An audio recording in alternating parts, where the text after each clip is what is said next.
The bitter winter of 1871 swept across the Texas frontier with merciless fury, trapping settlers in their homes and claiming the lives of those caught unprepared.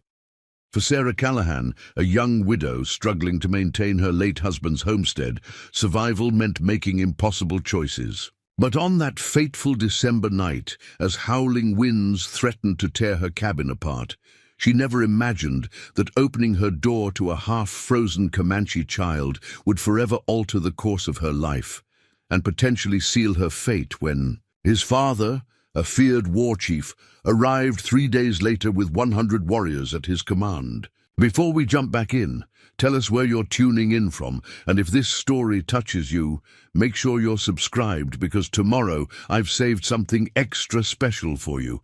The blizzard announced itself with a low, ominous moan that rolled across the plains like distant thunder. Sarah Callahan paused at her kitchen window, watching as the first heavy snowflakes began to dance in the fading afternoon light. At 32, Sarah had weathered 3 winters alone on this isolated patch of Texas soil since Thomas had succumbed to fever. But something about the darkening sky sent a chill through her that had nothing to do with the dropping temperature. "Won't be able to check the western fence tomorrow," she murmured to herself, mentally cataloguing the chores that would have to wait. Her nearest neighbors, the Hendersons, lived 7 miles east, and in weather like this, she might as well be on the moon. Sarah secured the livestock in the small barn, double-checking the latches and laying extra hay for her 2 milk cows and the old mare that had been Thomas's pride. The wind had picked up considerably by the time she made it back to the cabin, nearly stealing her breath as she pushed through the door and quickly barred it behind her. The cabin was modest but sturdy. Thomas had been meticulous in its construction, sealing every crack against the prairie winds. A single main room served as kitchen and living area, with a small bedroom partitioned off in the back.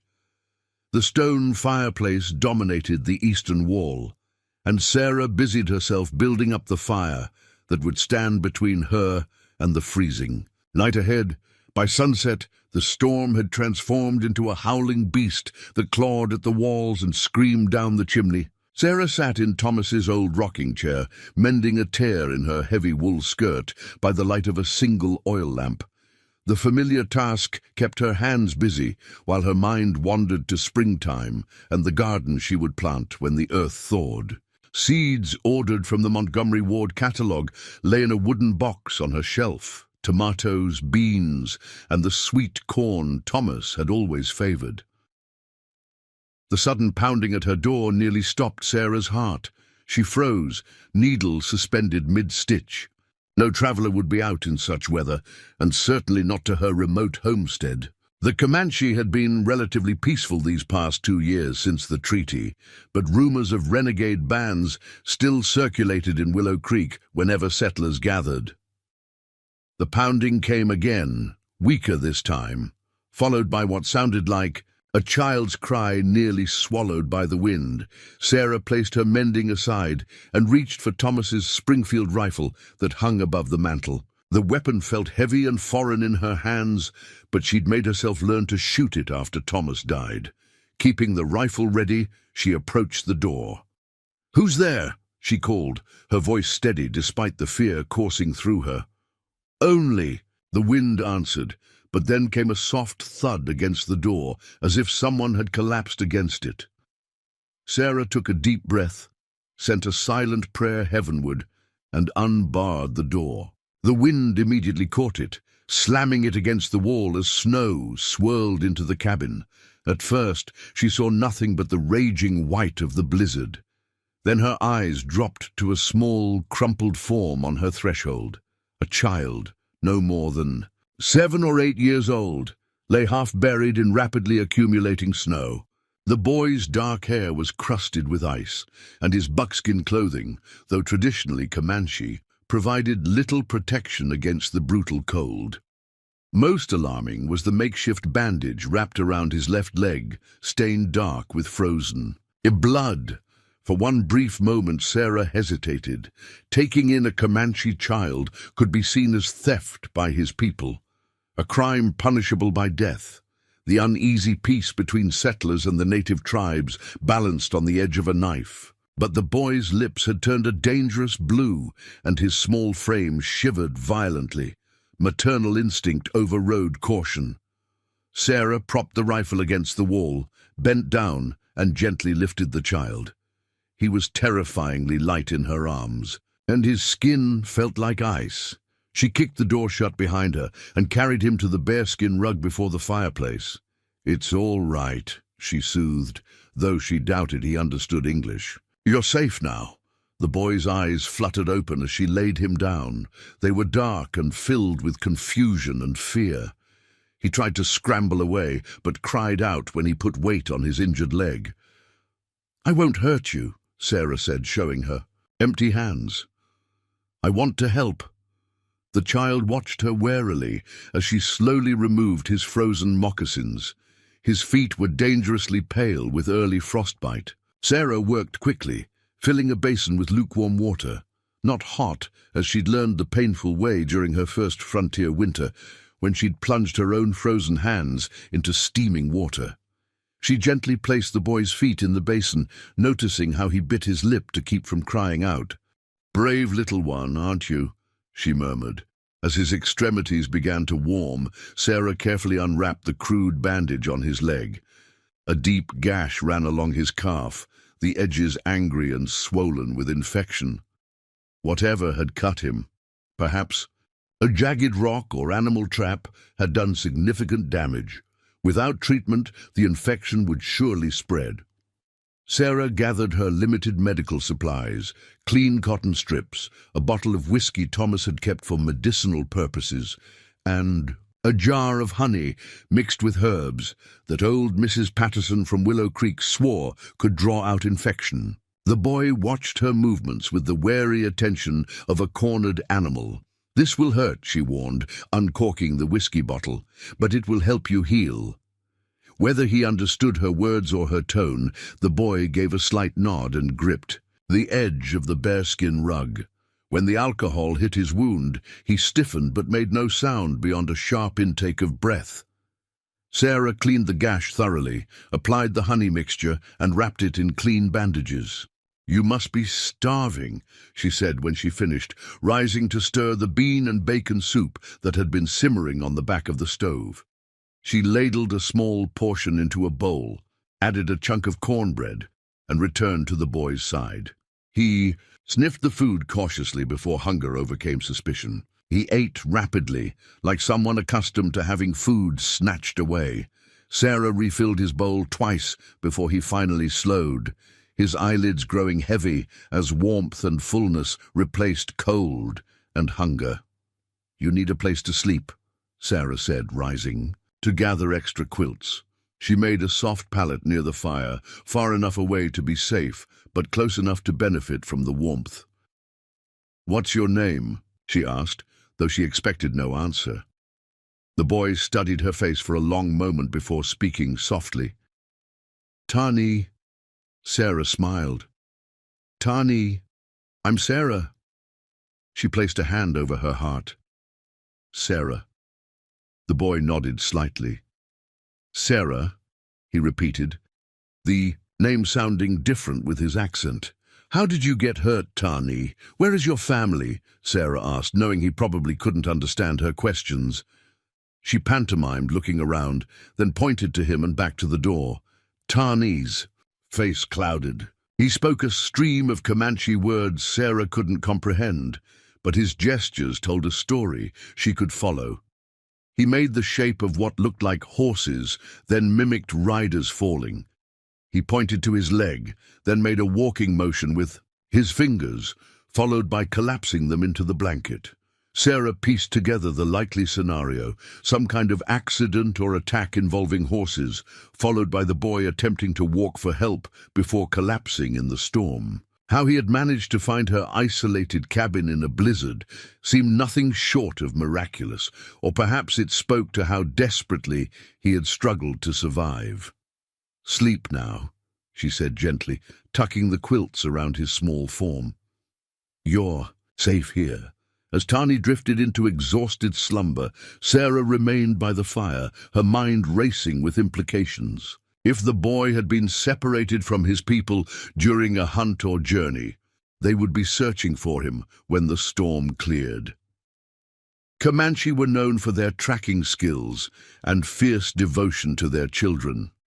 Every settler knew stories of their retribution when they believed a child had been stolen, but she couldn't have left him to die in the snow.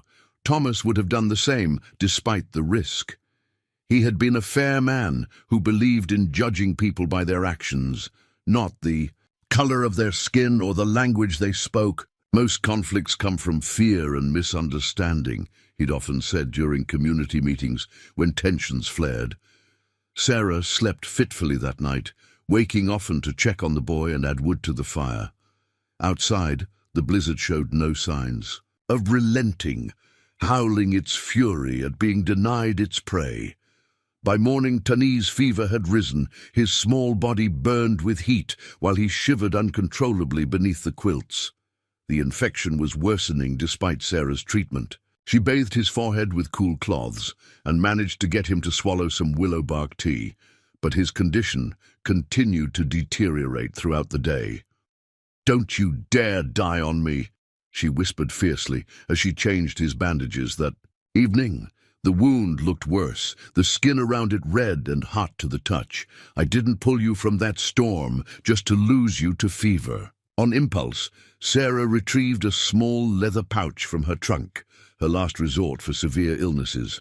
Inside were dried mushrooms that an old Cherokee woman had given Thomas years ago in exchange for helping her son with a broken wagon wheel. "For the bad sickness," the woman had explained, "when nothing else works. Just a little piece boiled in water." Sarah had been skeptical then, but she'd seen Thomas recover from a terrible fever after drinking the mushroom tea. She hesitated, unsure if the remedy was safe for a child, but Tani's labored breathing decided for her. She cut a small piece of the wrinkled fungus and set it to boil. The resulting liquid smelled earthy and bitter. She added honey to make it palatable and gently raised Tani's head. "Preparing and narrating this story took us a lot of time. So if you are enjoying it, subscribe to our channel. It means a lot to us.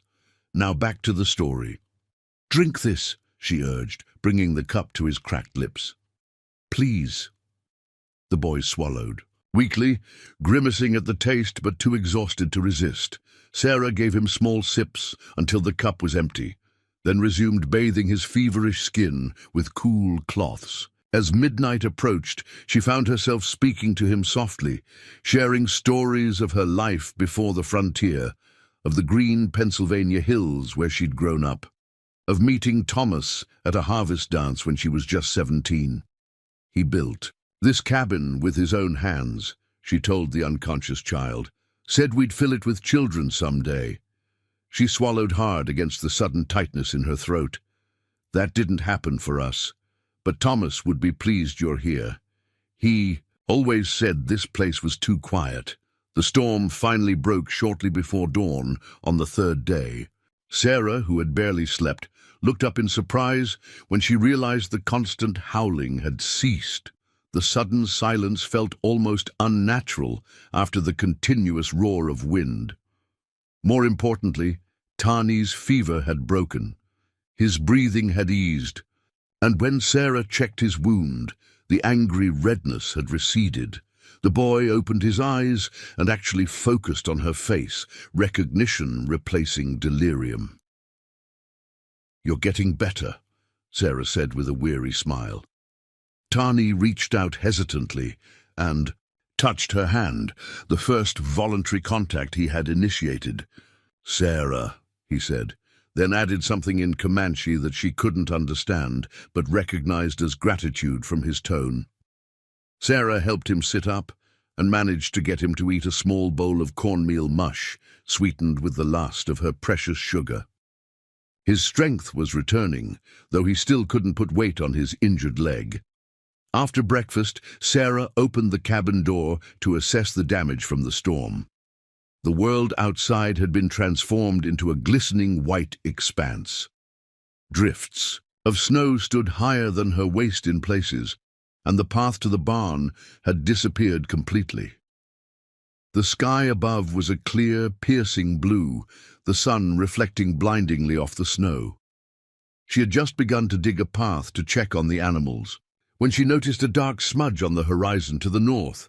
At first, she thought it might be a cloud or a stand of trees visible now that the air was clear, but as she watched, the smudge moved and expanded, resolving into distinct shapes.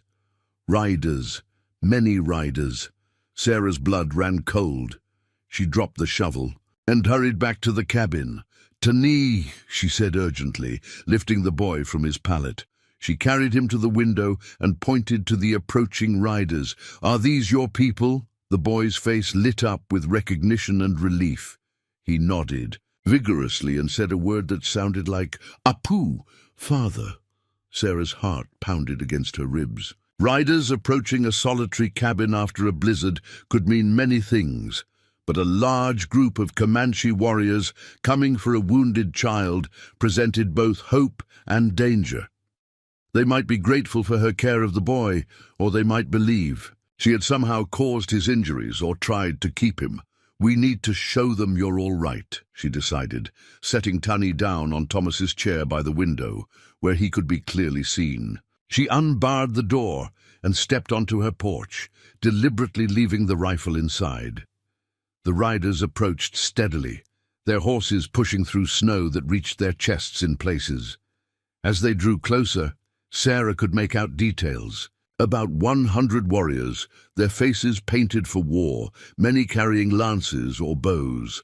At their head rode a tall man on a magnificent pinto stallion. His face bore the deep lines of one who commanded respect, and elaborate feathers adorned his long black hair. Unlike the others, his face was not painted for battle, though the tomahawk at his belt and the bow slung across his back spoke of his readiness for conflict. They halted about 50 yards from the cabin, a distance close enough for easy communication, but far enough to allow for quick retreat or attack. The leader raised his hand, and the warriors behind him grew still, their eyes fixed on Sarah with expressions ranging from curiosity to outright hostility. For a long moment, no one moved. Sarah forced herself to stand straight despite the fear, threatening to buckle her knees. She had made her choice when she took in the child, and now she would face the consequences with the same courage Thomas would have shown. The Comanche leader studied her intently before speaking in heavily accented but understandable English. "You have a child, my son." Sarah nodded. "Yes, he was hurt and caught in the storm. I found him at my door 3 nights ago." The leader's expression remained impassive.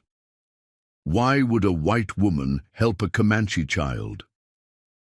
"Because he is a child," Sarah answered simply, "and he would have died in the cold." The war chief's eyes narrowed slightly, searching her face for deception. Whatever he saw there caused him to dismount in one fluid motion. Several warriors tensed, hands moving to weapons, but he gestured for them to remain in place. "I am Stone. Bear," he said. "My son, Little Antelope, was lost when our hunting party was caught in the storm. His pony fell in deep snow. We searched until the storm forced us to shelter. When it cleared, we followed his trail here." "He was badly hurt," Sarah explained. "His leg was cut deep, and fever took him. I treated his wound and gave him medicine. He's better now, but still weak."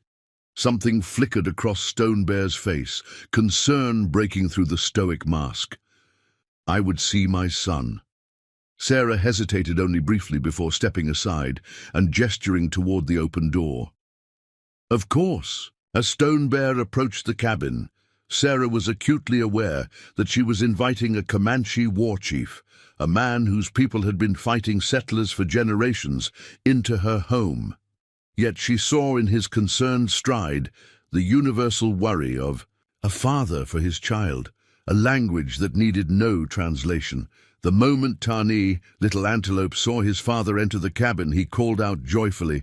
Stone Bear crossed the room in 3 long strides and knelt before his son, examining him with careful hands, checking the bandaged leg and looking into the boy's eyes.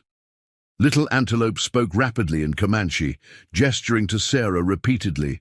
During his excited recounting, Stone Bear listened intently, his expression softening as his son continued to speak. When the boy finished, the war chief turned to Sarah, his posture subtly changed. My son says you pulled him from the snow when his spirit was leaving, that you fought the fever like a mother bear protects her cubs. He touched the bandage on his son's leg gently. He says you gave him medicine that brought him back from the spirit path. Sarah shook her head modestly. I only did what anyone would do. Stone Bear's gaze was steady and penetrating. No, not anyone. Many would have closed their door or opened it with a rifle.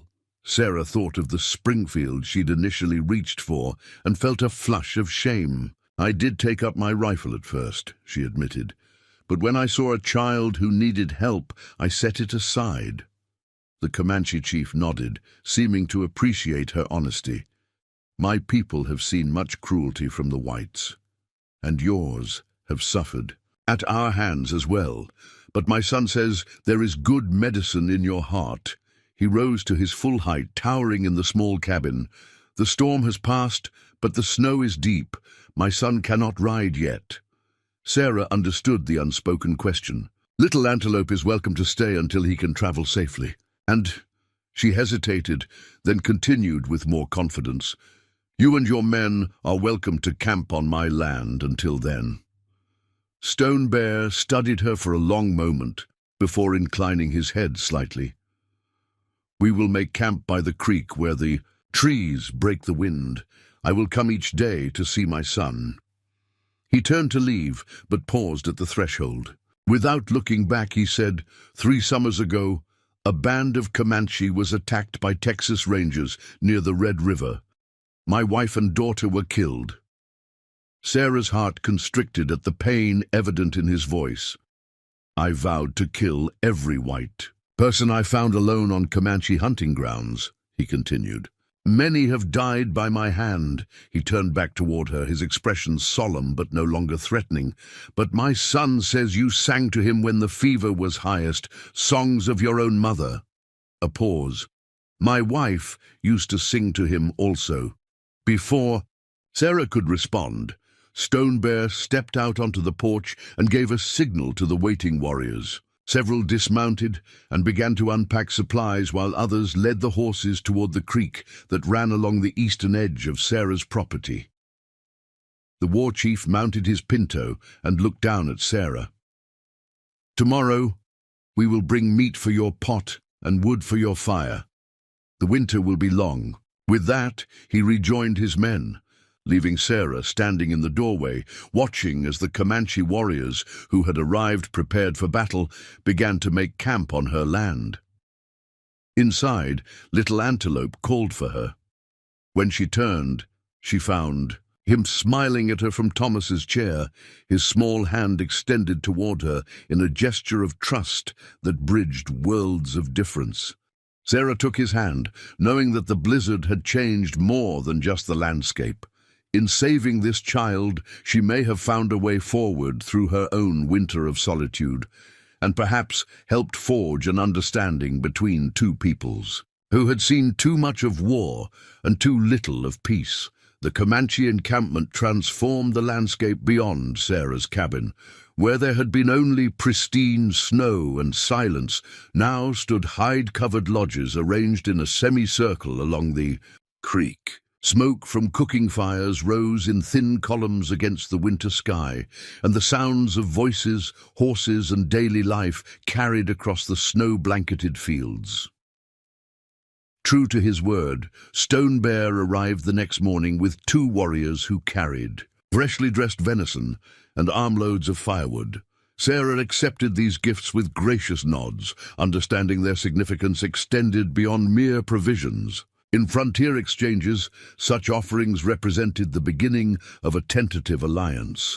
Little Antelope's recovery progressed steadily under Sarah's care. The angry infection in his leg gradually retreated, and his strength returned in small but noticeable increments. By the fourth day, he could sit up for hours, entertaining himself by whittling small animals from pine scraps with a knife Stone Bear had brought him. Communication remained limited to gestures and the few words they had taught each other, but a language of mutual respect had begun to develop between Sarah and her unexpected guests. Each morning, Stone Bear would arrive to spend time with his son, sometimes bringing small gifts, a rabbit skin, an intricately carved whistle, or special herb mixtures that he indicated Sarah should add to Little Antelope's food. On the fifth day after the Comanche arrival, Sarah was kneading bread dough when a shadow darkened her doorway. She looked up, expecting Stone Bear for his customary morning visit, but instead found a woman standing silently at the threshold. She appeared to be in her 30s, with intelligent eyes and a dignified bearing. Unlike the warriors with their bare chests and leggings, she wore a deerskin dress adorned with intricate beadwork, and her long hair was divided into two neat braids. The woman gestured toward Little Antelope, who brightened at the sight of her. She spoke to him softly in Comanche, examining his leg with practiced hands before nodding in apparent approval. "You must be the healer," Sarah ventured, wiping flour from her hands onto her apron. The woman looked at her with sharp appraisal before reaching into a pouch at her waist. She withdrew several bundles of dried herbs tied with sinew and placed them on the table. Through gestures and occasional words that Little Antelope translated, she demonstrated how each should be prepared. One steeped in hot water, another ground to powder, a third mixed with fat to form a salve. "Thank you," Sarah said, touching each bundle with interest. "My name is Sarah," the woman nodded. "Tall Reed," she replied, placing a hand on her chest. Her English was heavily accented but clear. "My brother is Stone Bear." Sarah's eyebrows rose in surprise. "You speak English well." "Mission school," Tall Reed explained with a complicated expression that suggested the experience held both useful knowledge and painful memories. Before the wars, she moved to examine Sarah's own collection of medicinal supplies with evident curiosity, picking up jars and packets, sniffing their contents. Her fingers lingered on the pouch containing the mushrooms Sarah had used during Little Antelope's fever. "Strong medicine," she commented. "Cherokee?" Sarah nodded. "Yes, it saved him when the fever was worse." Tall Reed's expression softened slightly. "My brother says you have good hands for healing. This is true." Coming from a tribal healer, the compliment carried significant weight. Sarah inclined her head in acknowledgement. "I did what I could. Little Antelope is strong." A hint of a smile touched Tall Reed's lips. "Yes, like his father." She turned her attention back to the boy, speaking rapid Comanche that made him laugh. "Tomorrow," she said to Sarah as she prepared to leave, "I come again. We make medicine together." She paused at the door. "You live alone, no husband, no children?" The direct question might have seemed intrusive from anyone else, but Sarah recognized it as the natural curiosity of someone whose culture valued family connections above all. "My husband died 3 winters ago. We had no children." Tall Reed studied her for a moment. "Hard thing to face cold seasons alone." Before Sarah could respond, the woman had slipped out the door as silently as she had arrived. True to her word, Tall Reed returned the next day with a large bundle wrapped in elkite. Inside were roots, bark, and plant matter that Sarah didn't recognize. The two women spent the morning working side by side at Sarah's table, with Little Antelope occasionally translating when gestures proved insufficient.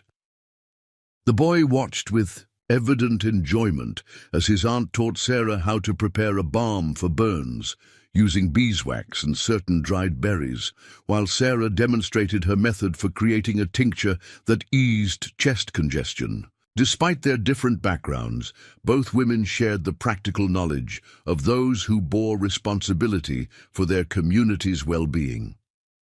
As days stretched into a week, an unexpected rhythm developed. Stone Bear would visit in the mornings, sometimes bringing other tribal elders who would sit in Sarah's cabin, smoking pipes and discussing matters that Sarah couldn't understand. In the afternoons, Tall Reed often came with other Comanche women who seemed initially wary, but gradually warmed to Sarah's genuine interest in their crafts and medicine. Little Antelope served as both patient and bridge between cultures, his natural childish curiosity allowing him to move between worlds with an ease the adults couldn't manage. He delighted in teaching Sarah Comanche words and learning English phrases in return, often dissolving into laughter at her pronunciation attempts. The uneasy peace between Sarah and her Comanche neighbors might have continued indefinitely if not for the arrival of unexpected visitors from Willow Creek. The morning dawned clear and cold, with a fresh dusting of snow that glittered like diamond dust in the strengthening February sun. Sarah had just finished checking Little Antelope's leg, which had healed enough that he could now put weight on it for short periods, when the boy suddenly tensed, his head turning toward the window. "Riders," he said in English, one of the many words he had mastered. Sarah moved to the window and felt her stomach tighten. 3 men on horseback were approaching from the east, the direction of Willow Creek. She recognized Jacob Henderson's tall form immediately, along with Sheriff Malcolm, Davis, and Will Thornton, whose ranch bordered Henderson's property. "Friends?" Little Antelope asked, noting her concerned expression. "Neighbors," Sarah replied, which wasn't quite the same thing. Jacob Henderson had been kind enough after Thomas's death, helping with the heavier farm work when necessary, but Sheriff Davis made no secret of his disdain for a woman trying to run a homestead alone. As for Thornton, he had made unwelcome advances that Sarah had firmly rejected the previous summer. The Comanche encampment was visible from the approaching rider's vantage point, and Sarah watched as all 3 men reached for their rifles. Tension, evident even at a distance. Stone Bear and several warriors emerged from their lodges, equally alert to the newcomers. "Stay inside," Sarah instructed Little Antelope, moving quickly to don her coat and wrap a shawl around her shoulders.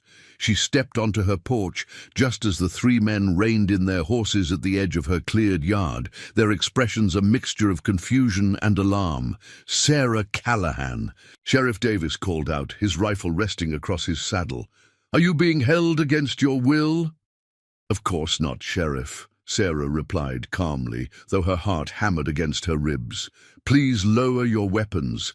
You're on my property, and these people are my guests." The 3 men exchanged disbelieving glances. Jacob Henderson spurred his horse forward a few steps. "Your guests?" he echoed. "Woman, have you lost your mind? There's 100 savages camped on your land." The casual slur sent a ripple of tension through the Comanche warriors who had moved to flank Stone Bear. The chief himself remained impassive, watching the exchange with calculating eyes. "Mr. Henderson," Sarah said firmly, "I appreciate your concern, but it's misplaced. Stone Bear's son was injured in the blizzard. I found him nearly frozen and nursed him back to health. They're here until the boy's well enough to travel." "Will," Thornton spat into the snow. "So you're harboring Injuns now? That husband of yours always was too soft on these red devils." Sarah's spine stiffened. "Thomas believed in treating all people with respect, Mr. Thornton, a value you might consider adopting." Sheriff Davis dismounted, his hand still resting on his rifle. "Sarah, you don't understand what you've done. There's been raids 30 miles south. 3 homesteads burned, a family killed. People in town are scared. And now I find a war party camped at your doorstep. These people have done nothing but show me kindness," Sarah countered. "They've shared food, brought firewood, buying your trust before they slit your throat," Thornton interrupted. "Everyone knows it's how they operate." "Stone Bear stepped forward then, his voice carrying clearly across the yard. If we wanted this woman dead, she would be dead already. His English, though accented, was precise and cutting. She saved my son when your people would have left him to die. Sheriff Davis's hand tightened on his rifle. You're on land that's been deeded to settlers, Chief. Your people are supposed to stay on the reservation lands. Hunting rights were promised in the treaty. Stone Bear replied evenly. My band tracks deer when the snow moon rises. The storm separated us from my son. This woman showed more honor than your paper promises. The tension crackling between the men reminded Sarah of dry kindling near flame. One wrong word, one hasty movement, and violence would erupt. She descended the porch steps and deliberately placed herself between the two groups. Sheriff Davis, I think we all want to avoid trouble, she said, choosing her words carefully. Little Antelope will be well enough to travel soon, and then Stone Bear's people will continue their hunting. Until then, they remain my guests. Davis shook his head. It's not that simple, Sarah. Folks in town are already talking. If word gets out that you're consorting with Comanche— Consorting? Sarah's patience snapped. I saved a child's life. Would you have had me leave him to die in the snow? Jacob Henderson cleared his throat uncomfortably. No decent person would expect that, Sarah. But taking in a whole war party is different. People will talk. They might not trade with you come spring. The implied threat hung in the air. As a woman alone, Sarah depended on the goodwill of Willow Creek's residents for her livelihood. She sold eggs, butter, and vegetables in town, traded labor during harvest, and relied on community connections for the 100 small necessities frontier life demanded. Before she could respond, the cabin door opened and Little Antelope limped onto the porch, leaning heavily on a wooden crutch tall Reed had fashioned for him. Sarah, he called, his young voice carrying in the winter air. Is it bad trouble? Something in the boy's vulnerable figure, small against the vast landscape, caught between worlds not of his making, seemed to diffuse some of the tension. Jacob Henderson's expression softened slightly as he looked at the child. That the boy you saved? He asked quietly. Sarah nodded. Little Antelope. He's 7 years old and smart as any child in Willow Creek. Sheriff Davis sighed, removing his hat to run a hand through his graying hair. Sarah, I can't stop people from talking, and I can't ignore a Comanche encampment this close to town. The territorial governor would have my badge. Then don't ignore it, Sarah proposed. Report that a child was injured, that his people are waiting for him to heal, and that there's been no trouble. Tell them I'm safe and that I've chosen to help a child who needed it, as any Christian would do. Davis looked unconvinced, but Jacob Henderson nodded slowly. The Reverend would back that view, I reckon. He's always preaching about the Good Samaritan. 2 days, the sheriff finally conceded. I'll tell folks in town that the situation is under control, but I'm giving it 2 days before I have to report this to the fort. After that, I can't promise the army won't get involved. Stone Bear's expression remained unreadable, but he inclined his head slightly in acknowledgement of the sheriff's deadline. As the 3 men prepared to depart, Will Thornton lingered, his gaze moving between Sarah and Stone Bear with undisguised hostility. You're making a mistake, Sarah, he said. These people can't be trusted. They're not like us. Stone Bear met Thornton's gaze steadily. No, he agreed. We are not like you. When we give our word, we keep it. The subtle reference to broken treaties wasn't lost on anyone present. Thornton's face flushed with anger, but Sheriff Davis called him back before he could respond. With a final warning glance, the 3 riders departed, their figures gradually disappearing into the eastern horizon. Sarah stood motionless until they were out of sight, then released a breath she hadn't realized she was holding. The Comanche. Warriors dispersed at a gesture from Stone Bear, returning to their tasks around the camp. They will bring soldiers, Stone Bear stated rather than asked. Perhaps, Sarah admitted. But we have some time. The chief studied her thoughtfully. You risked much, standing between us and your people. Sarah looked toward Little Antelope, who watched them from the porch with worried eyes. Some things are worth the risk. That evening, as darkness settled over the homestead, an unusual gathering took place in Sarah's cabin. Stone Bear arrived with Tall Reed and 3 tribal elders, their faces solemn as they arranged themselves around her hearth. Little Antelope sat beside his father, his leg extended carefully before him. "We must leave tomorrow," Stone Bear announced without preamble. "The snow has packed enough for careful travel, and my son can ride with me." Though Sarah had known this moment would come, she felt an unexpected pang at the thought of Little Antelope's departure.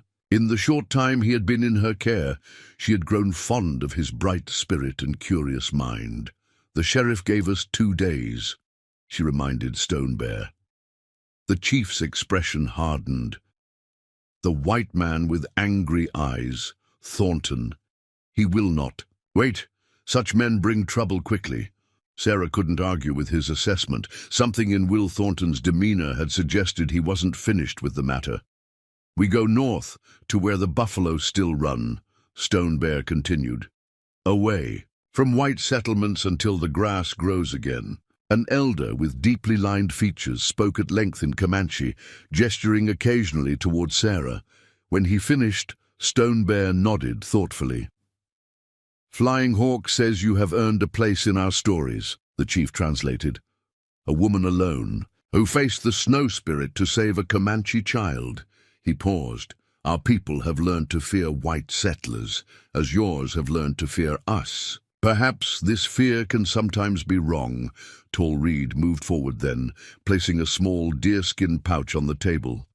"Medicine," she explained, "for when winter sickness comes." Sarah accepted the gift with a nod of gratitude. "I will remember what you taught me." "And we will remember your kindness," Stone Bear said. From around his neck he removed a pendant carved from what appeared to be elk antler. The intricate design depicted an eagle with outstretched wings, rendered with remarkable detail. "This belonged to my father, and his father before him," Stone Bear explained. "It carries protection." He placed it in Sarah's palm, closing her fingers around it. "When you wear it, any Comanche who sees it will know you as a friend." The weight of the gift, its history and meaning, wasn't lost on Sarah. "I will treasure it," she promised. Stone Bear nodded once, satisfied. "We leave at first light. Tonight there will be a ceremony for my son's return to health." As if on cue, drums began to sound from the encampment, a deep, rhythmic pulse that seemed to vibrate through the frozen earth itself. Little Antelope's eyes brightened at the familiar sound. "You will come?" he asked Sarah, his English improving daily. Sarah hesitated, knowing that few white settlers had ever been invited to witness Comanche ceremonies. "Yes," she decided, "I would be honored." The night that followed remained etched in Sarah's memory, long after other events had faded. By the light of a massive bonfire, the Comanche celebrated Little Antelope's recovery with songs that rose and fell like wind across the prairie.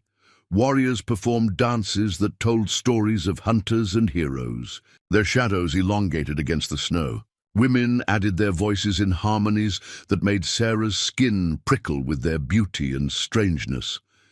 Little Antelope sat in a place of honor near the fire, occasionally translating elements of the ceremony for Sarah, who watched in fascination. As Stone Bear conducted rituals with smoke and prayer, though she understood few of the words, the universal language of gratitude and community needed no translation. During a moment of relative quiet, Little Antelope leaned toward Sarah.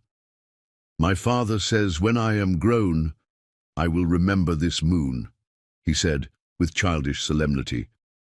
"When the woman with sun-colored hair taught me that courage has many faces." Sarah swallowed past the sudden tightness in her throat. And I will remember the boy who taught me that family can be found in unexpected places. Little Antelope grinned, the firelight catching the gap where he'd recently lost a tooth. Just another child on the cusp of growing, caught in the complex web of history and human connection. As the ceremony concluded, Stone Bear approached Sarah once more. "We leave before the sun rises," he reminded her. "It is better if you do not come out to say farewell. The sheriff and his men may be watching." Sarah nodded in understanding. "Then this is goodbye." Stone Bear considered her words. "The Comanche. Do not say goodbye," he replied. "We say until we meet again on the trail. The circle always continues." "Until we meet again, then," Sarah amended. The chief's weathered face softened momentarily. "My son will not forget you, Sarah Callahan." "Nor will I." True to Stone Bear's word, the Comanche had vanished by dawn, leaving only trampled snow and cold fire pits as evidence of their presence. Sarah stood on her porch, watching as the rising sun painted the eastern sky in shades of pink and gold. Around her neck hung the eagle pendant, its weight unfamiliar but somehow comforting against her skin. The landscape appeared unchanged, yet for Sarah, everything had shifted. In saving one child from the storm, she had glimpsed a possibility that few from either world had seen, a moment of understanding across the chasm of conflict and mistrust. She touched the pendant lightly, wondering what the coming seasons would bring. The winter would eventually release its grip, and with spring would come new challenges. There would be talk in Willow Creek, perhaps rejection from those who couldn't understand her choices, but there would also be a garden to plant, animals to tend, and a life to continue building on this land that had witnessed an unexpected peace. For now, that was enough. Tomorrow would find its own path, just as Little Antelope and his people had found theirs, following ancient trails beneath the endless Texas sky. Spring arrived on the Texas frontier with a suddenness that always caught Sarah by surprise. One morning she woke to find green shoots pushing through the snow-patched earth and buds swelling on the oak trees that bordered her property. The transformation seemed to happen overnight, though she knew nature had been quietly working beneath the frozen ground for weeks. As Sarah tilled her garden plot, turning rich black soil to prepare for planting, her thoughts drifted to Little Antelope and his people.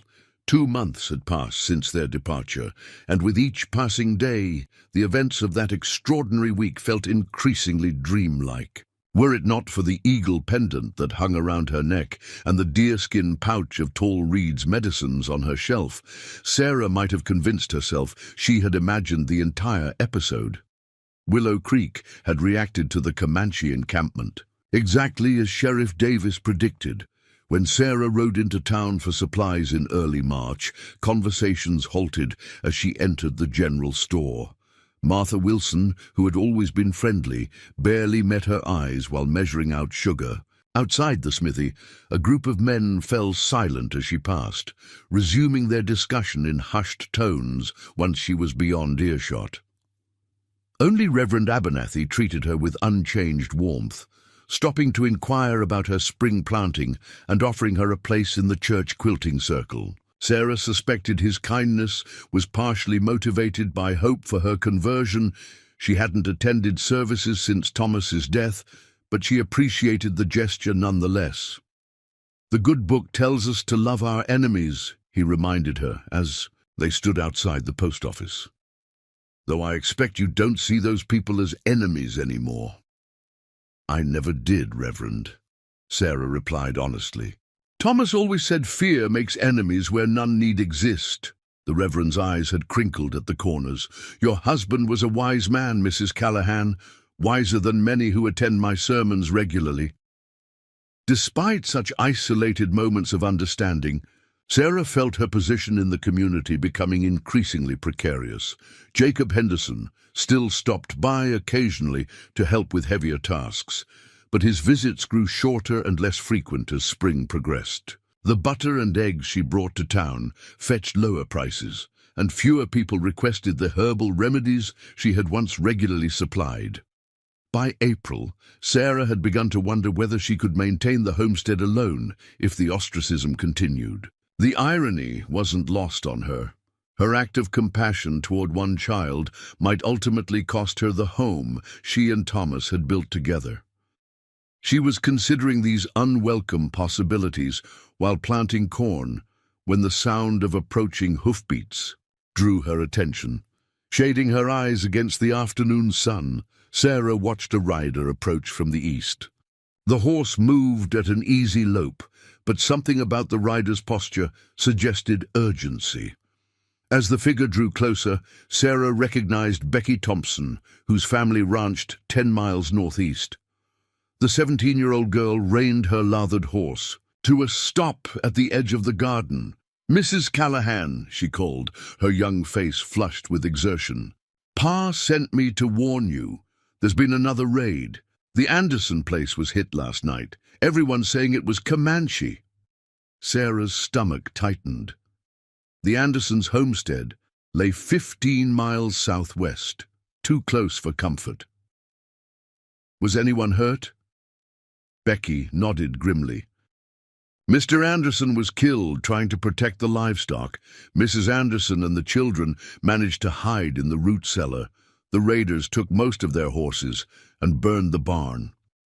"That's terrible," Sarah said, her mind racing. "But why did your father send you specifically to warn me?" Becky shifted uncomfortably in her saddle. "Well, ma'am, folks in town are saying, that is, with you having harbored those Comanche during the winter." She trailed off, unable to finish the implication. Sarah understood immediately. "They think I might have something to do with it, that I gave information to Stone Bear's people." "Some are saying worse," Becky admitted. "Will Thornton's been at the saloon telling anyone who'll listen that you might have made some kind of arrangement with them. Maybe they promised to leave you alone in exchange for information about other homesteads." The accusation was so ludicrous and so dangerous that for a moment Sarah couldn't find words to respond. Frontier justice could be swift and brutal, especially when fear ran high. "Your father doesn't believe that nonsense, does he?" she finally asked.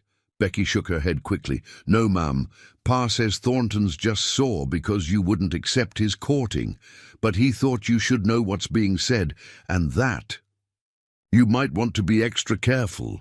Sheriff Davis is organizing a meeting at the church tonight to discuss protection for outlying homesteads." Sarah thanked the girl and sent her home with a jar of honey for her trouble. After Becky departed, Sarah leaned on her hoe, considering her options. The raid on the Anderson place didn't sound like Stone Bear's work. His band had been traveling north when they left, away from settled areas. But she couldn't be certain, and regardless of the truth, suspicion had already fallen on her. She could attend the meeting in town, try to defend herself, but walking into a gathering of frightened, angry settlers might prove dangerous. Alternatively, she could remain at the homestead, reinforcing her doors and keeping Thomas's rifle loaded. But isolation would only feed the community's suspicions. After careful consideration, Sarah decided on a third option. She would visit the Anderson place herself, inspect the evidence of the raid, and form her own conclusions before deciding how to proceed. The journey took nearly 3 hours on her mare. As Sarah crested the final rise overlooking the Anderson homestead, the extent of the damage became immediately apparent. The charred skeleton of the barn stood stark against the spring sky, and the house showed signs of attack, broken windows, a splintered door. Mrs. Anderson and her 3 children were nowhere to be seen, presumably taken in by neighbors. Sarah dismounted cautiously, tying her horse to a fence post before approaching the house. The ground around the building told a story to those who knew how to read it. Multiple horses had circled the property, their tracks cutting deep into the soft April earth. Sarah knelt to examine one clear hoofprint, noting with a frown that the horse had been shod, something no Comanche war pony would be. Moving slowly around the property, Sarah catalogued other inconsistencies. The raiders had taken bags of flour and sugar, but left a fully cured ham hanging in the smokehouse. No Comanche warrior would have made such a choice. Most telling of all, several arrows protruded from the cabin walls, ostentatiously placed and featuring dyed feathers that mimicked Comanche fletchings but lacked the distinctive wrapping pattern Tall Reed had once shown her. By the time Sarah completed her inspection, she felt certain of her conclusion. The raid had been staged to appear as Comanche work. The question was, by whom, and for what purpose? She was preparing to depart when the sound of riders approaching from the south caught her attention. Instinctively, Sarah moved to the side of the house, keeping out of sight until she could identify the newcomers. 5 men on horseback entered the clearing, Sheriff Davis and Will Thornton among them. The others included Jacob Henderson, the blacksmith Frank Miller, and a man Sarah didn't recognize who wore an army uniform, likely an officer from the fort 60 miles south. Sarah remained hidden, listening as the men dismounted and began their own inspection of the property. "Clear Comanche work," Thornton was saying, gesturing toward the arrows. "Same pattern as the McPherson place last fall." The army officer nodded, making notes in a small book. "The commanding officer will want to send a patrol. Do you have trackers who can follow their trail?" Sheriff Davis looked uncomfortable. "Tracks are pretty confused, Lieutenant. Hard to say which direction they headed." "North," Thornton said with certainty. "Same direction those Comanche at the Callahan place were heading." Jacob Henderson frowned. "That was 2 months ago, Will. And Stone Bear's band never caused any trouble while they were here." "That we know of," Thornton countered. "Who's to say what information that woman shared with them? Locations of homesteads, who had the best horses, which families had men away." Miller, the blacksmith, spat into the dirt. "Seems mighty convenient that her place hasn't been touched, doesn't it?" Sarah's hands clenched at the blatant accusation. She'd considered revealing herself, but now thought better of it. Nothing she could say would change minds already poisoned against her. "Let's not jump to conclusions," Sheriff Davis cautioned. "Sarah Callahan's a decent woman who showed Christian charity to an injured child. That doesn't make her a traitor." "The local Indians respect territorial boundaries in this region?" the lieutenant asked, clearly trying to redirect the conversation. "Some do, some don't," Davis replied. "Stone Bear's band has generally kept to themselves, hunting buffalo up north. These raids started after the agency cut their rations last fall." The men continued their discussion as they mounted up, their voices fading as they rode west. Sarah remained hidden until they were out of sight, her mind working furiously. The staged raid, Thornton's eagerness to blame both the Comanche and herself, the convenient timing, it painted a troubling picture. By the time Sarah returned to her homestead, dusk was settling across the land. She tended to her animals and secured the cabin with extra care, placing Thomas's rifle within easy reach of her bed. Sleep came fitfully, interrupted by every creak of timber and whisper of wind. Dawn brought no relief from her concerns. After completing her morning chores, Sarah sat at her small writing desk and composed a careful letter to the territorial governor, detailing her observations at the Anderson place and her suspicions about the raid being falsely attributed to Comanche. She sealed it with wax and set it aside for mailing, though she harbored few illusions about its likely impact. A woman's testimony, especially one already viewed with suspicion, would carry little weight against the word of established male settlers.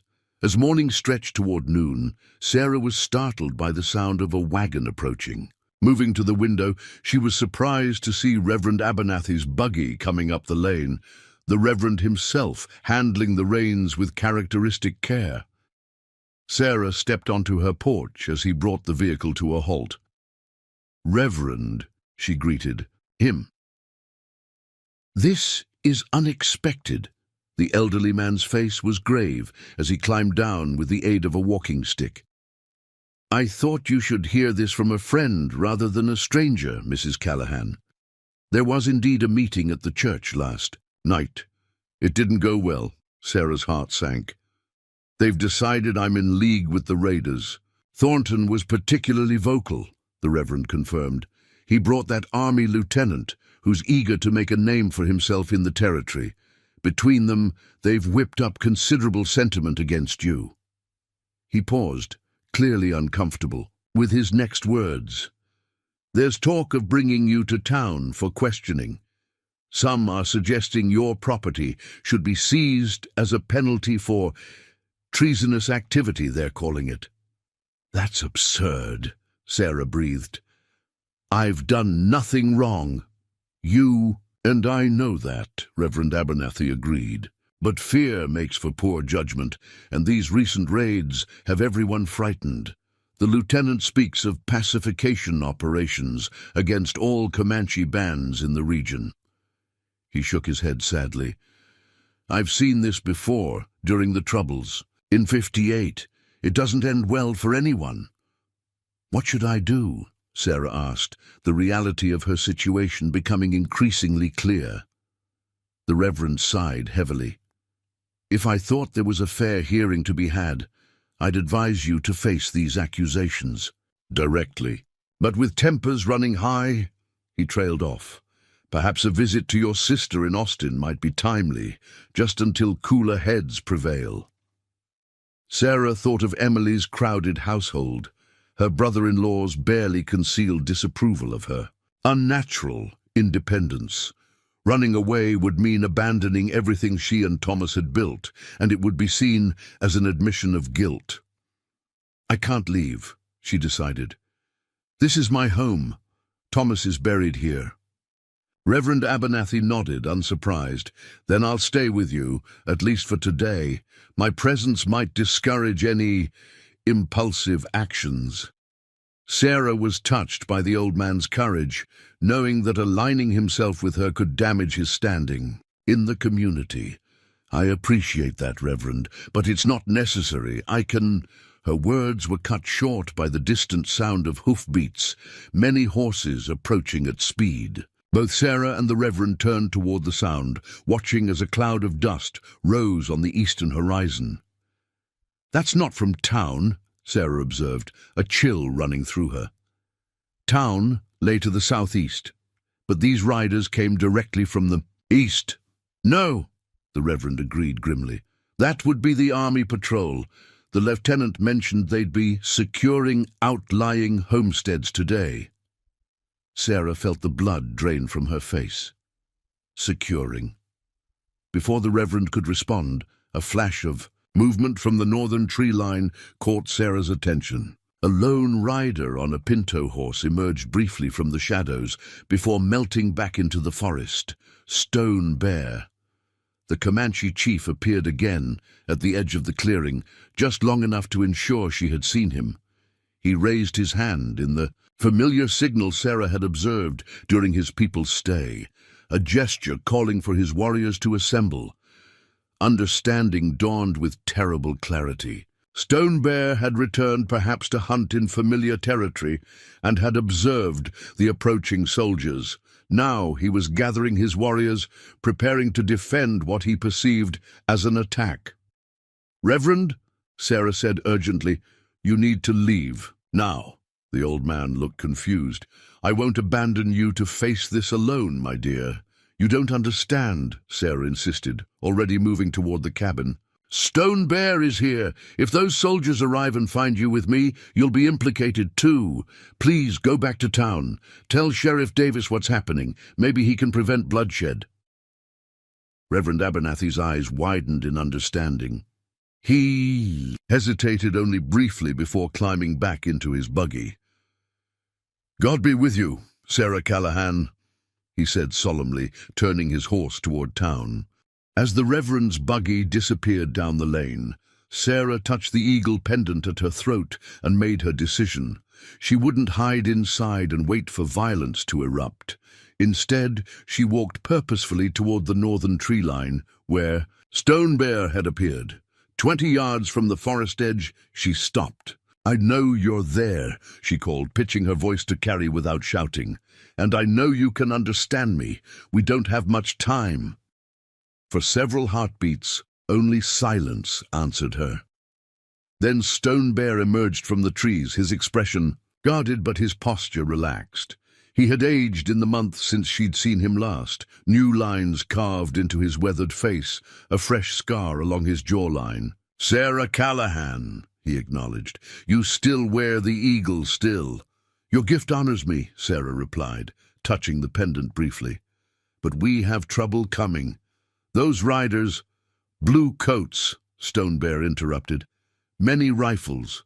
They come—" "For you?" Sarah nodded. "There have been raids, homesteads burned, people killed. The army believes Comanche warriors are responsible." Stone Bear's expression hardened. "Not my people. We hunt buffalo near the Red River these past moons." "I believe you," Sarah assured him, "but others don't. They think I helped your people. Plan these attacks," understanding dawned in the chief's eyes, "because you showed kindness to my son." "Yes. And now soldiers come, probably to arrest me. If they find you here, there will be fighting," Stone Bear finished grimly. "Many will die." Sarah nodded. "You should go, quickly before they arrive." The Comanche chief studied her for a long moment. "And you? What becomes of Sarah Callahan?" The question struck her with unexpected force. What indeed? Even if she somehow convinced the army patrol of her innocence, Thornton and his allies would ensure she remained an outcast.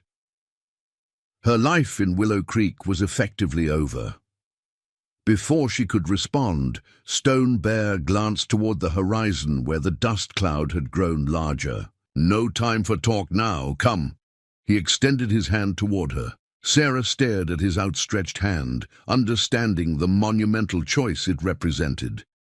To take it meant leaving behind everything familiar: her home, her community, her identity. As a settler woman, yet staying meant facing false accusations, possibly imprisonment or worse. "My people camp 2 days' ride north," Stone Bear said quietly. "Little Antelope asks for you when the moon is full. Tall Reed keeps a place in her lodge." He paused, then added, "The eagle protects its own." The sound of the approaching riders grew louder. Sarah thought of Thomas, of the life they had planned, together, of his grave beneath the oak tree behind the cabin. She thought of the suspicious glances in town, of Thornton's malicious accusations, of the future that awaited her if she remained. Then she thought of Little Antelope's smile and Tall Reed's quiet wisdom, of Stone Bear's people who had honored her despite generations of conflict. Sarah reached for Stone Bear's hand. His grip was strong as he pulled her up behind him on the pinto stallion. "Hold tight," he instructed as he wheeled the horse around. As they plunged into the forest, Sarah caught a final glimpse of her cabin, the home she had fought so hard to keep. Smoke rose from its chimney, laundry still hung on the line, and her garden waited for seeds that would now never be planted. Then the trees closed around them, and Stone Bear urged his horse into a gallop.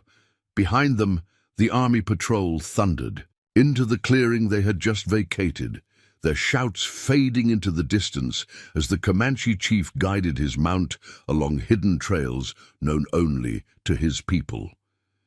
Sarah Callahan, once a settler's widow struggling to maintain her independence, on the Texas frontier, felt an unexpected sense of liberation as they rode north. She had saved a child in a blizzard, and that simple act of compassion had altered the course of her life in ways she could never have imagined. Ahead lay uncertainty and hardship. Life among the Comanche would demand adaptation and courage. But as Stone Bear had reminded her, the circle always continues. One journey ends, another begins. As the sun reached its zenith above the endless Texas plains, Sarah embraced the path that fate and choice had opened before her, riding toward a future where understanding might bridge the chasm between worlds. in conflict. The journey north pushed Sarah beyond physical limits she hadn't known she possessed. For 2 days, she rode behind Stone Bear, stopping only briefly to rest the horse or drink from clear-running streams. They traveled primarily at night, avoiding open plains during daylight hours when army patrols might spot them. By dawn of the 3rd day, Sarah's legs had gone numb, and exhaustion blurred the boundaries between wakefulness and dreaming. "Not much farther," Stone Bear assured her, as they paused atop a ridge overlooking a winding river valley. In the pre-dawn light, Sarah could make out the silvery ribbon of water cutting through the landscape, bordered by stands of cottonwood and willow. "Your people are there?" she asked, her voice rough from disuse and dust. Stone Bear nodded. "Beyond, the river bend, where the hills provide shelter from north winds." He handed her a water skin. "We will reach them by midday." As Sarah drank, she studied her unlikely companion. The Comanche chief had spoken little during their journey, maintaining the stoic demeanor she remembered from winter. Yet small gestures revealed a consideration she hadn't expected, how he positioned himself to block the wind during cold night rides, the way he selected the softest ground for her to rest upon during their brief stops, his quiet instruction on moving silently through brush. "The soldiers will search for me," she said, returning the water skin. "They might follow us here." "They will search," Stone Bear agreed, "but they will not find this trail, and if they come too close—" He gestured to the surrounding hills. "My warriors watch all approaches." The certainty in his voice was reassuring, though Sarah harbored no illusions about the dangers ahead. She had crossed a line that could never be uncrossed. In the eyes of white settlers, she was now not just a sympathizer, but a deserter who had chosen to live among the enemy. By mid-morning, signs of the Comanche camp began to appear. Faint paths worn into the earth, the occasional feather or bit of sinew caught on branches. Stone Bear grew more alert, whistling bird calls that were answered from unseen watchers in the hills. Then they crested a final rise, and Sarah caught her breath at the sight below. The encampment spread along the bend of the river, more extensive than the winter gathering at her homestead had been. Perhaps 30 lodges stood in a wide semicircle, their hide coverings weathered to the color of the surrounding landscape. Women worked at tasks around cooking fires, children played along the river's edge, and warriors tended to horses in a meadow beyond the camp. Unlike the military precision of army forts or the rigid grid of frontier towns, the Comanche village followed the natural contours of the land, blending into its surroundings rather than imposing upon them. Stone Bear halted at the edge of the camp, raising his hand in greeting. Activity paused momentarily as people turned to observe their chief's return and the unexpected passenger he brought with him. Sarah felt the weight of curious stares as murmurs spread through the gathering crowd. Before Stone Bear could lead them forward, a small figure broke from the group and raced toward them, limping slightly but moving with determined speed. "Sarah!" Little Antelope called, his face transformed by joy as he recognized her. The sight of the boy, healthy, strong, and clearly thriving, brought unexpected tears to Sarah's eyes. "Little Antelope," she replied, sliding carefully from the horse. The child crashed into her with the unrestrained enthusiasm of youth, wrapping his arms around her waist and looking up with a wide grin.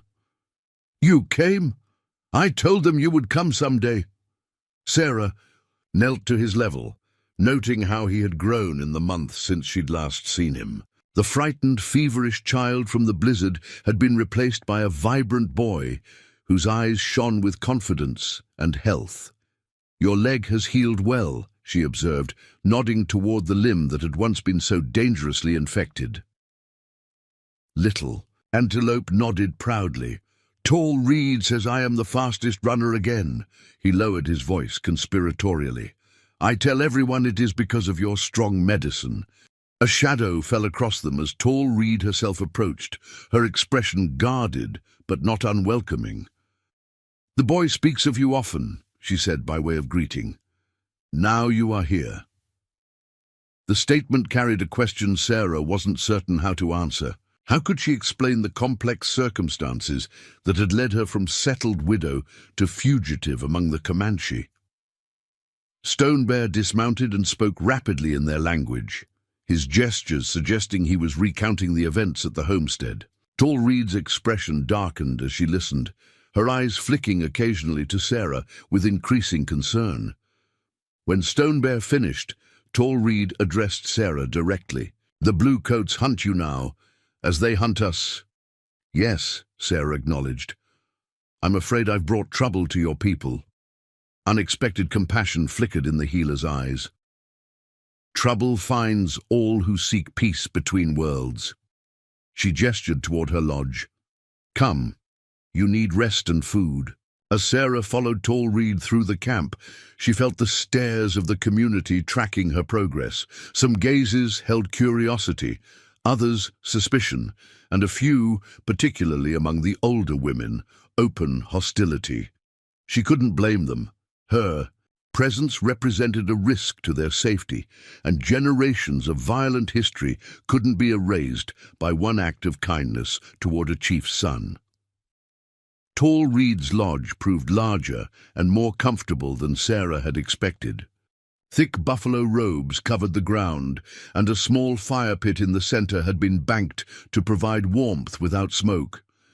Various herbs and medicines hung from the lodge poles, filling the space with aromatic scents that reminded Sarah of her own collection back at the homestead. "Sit," Tall Reed instructed, indicating a pile of soft furs.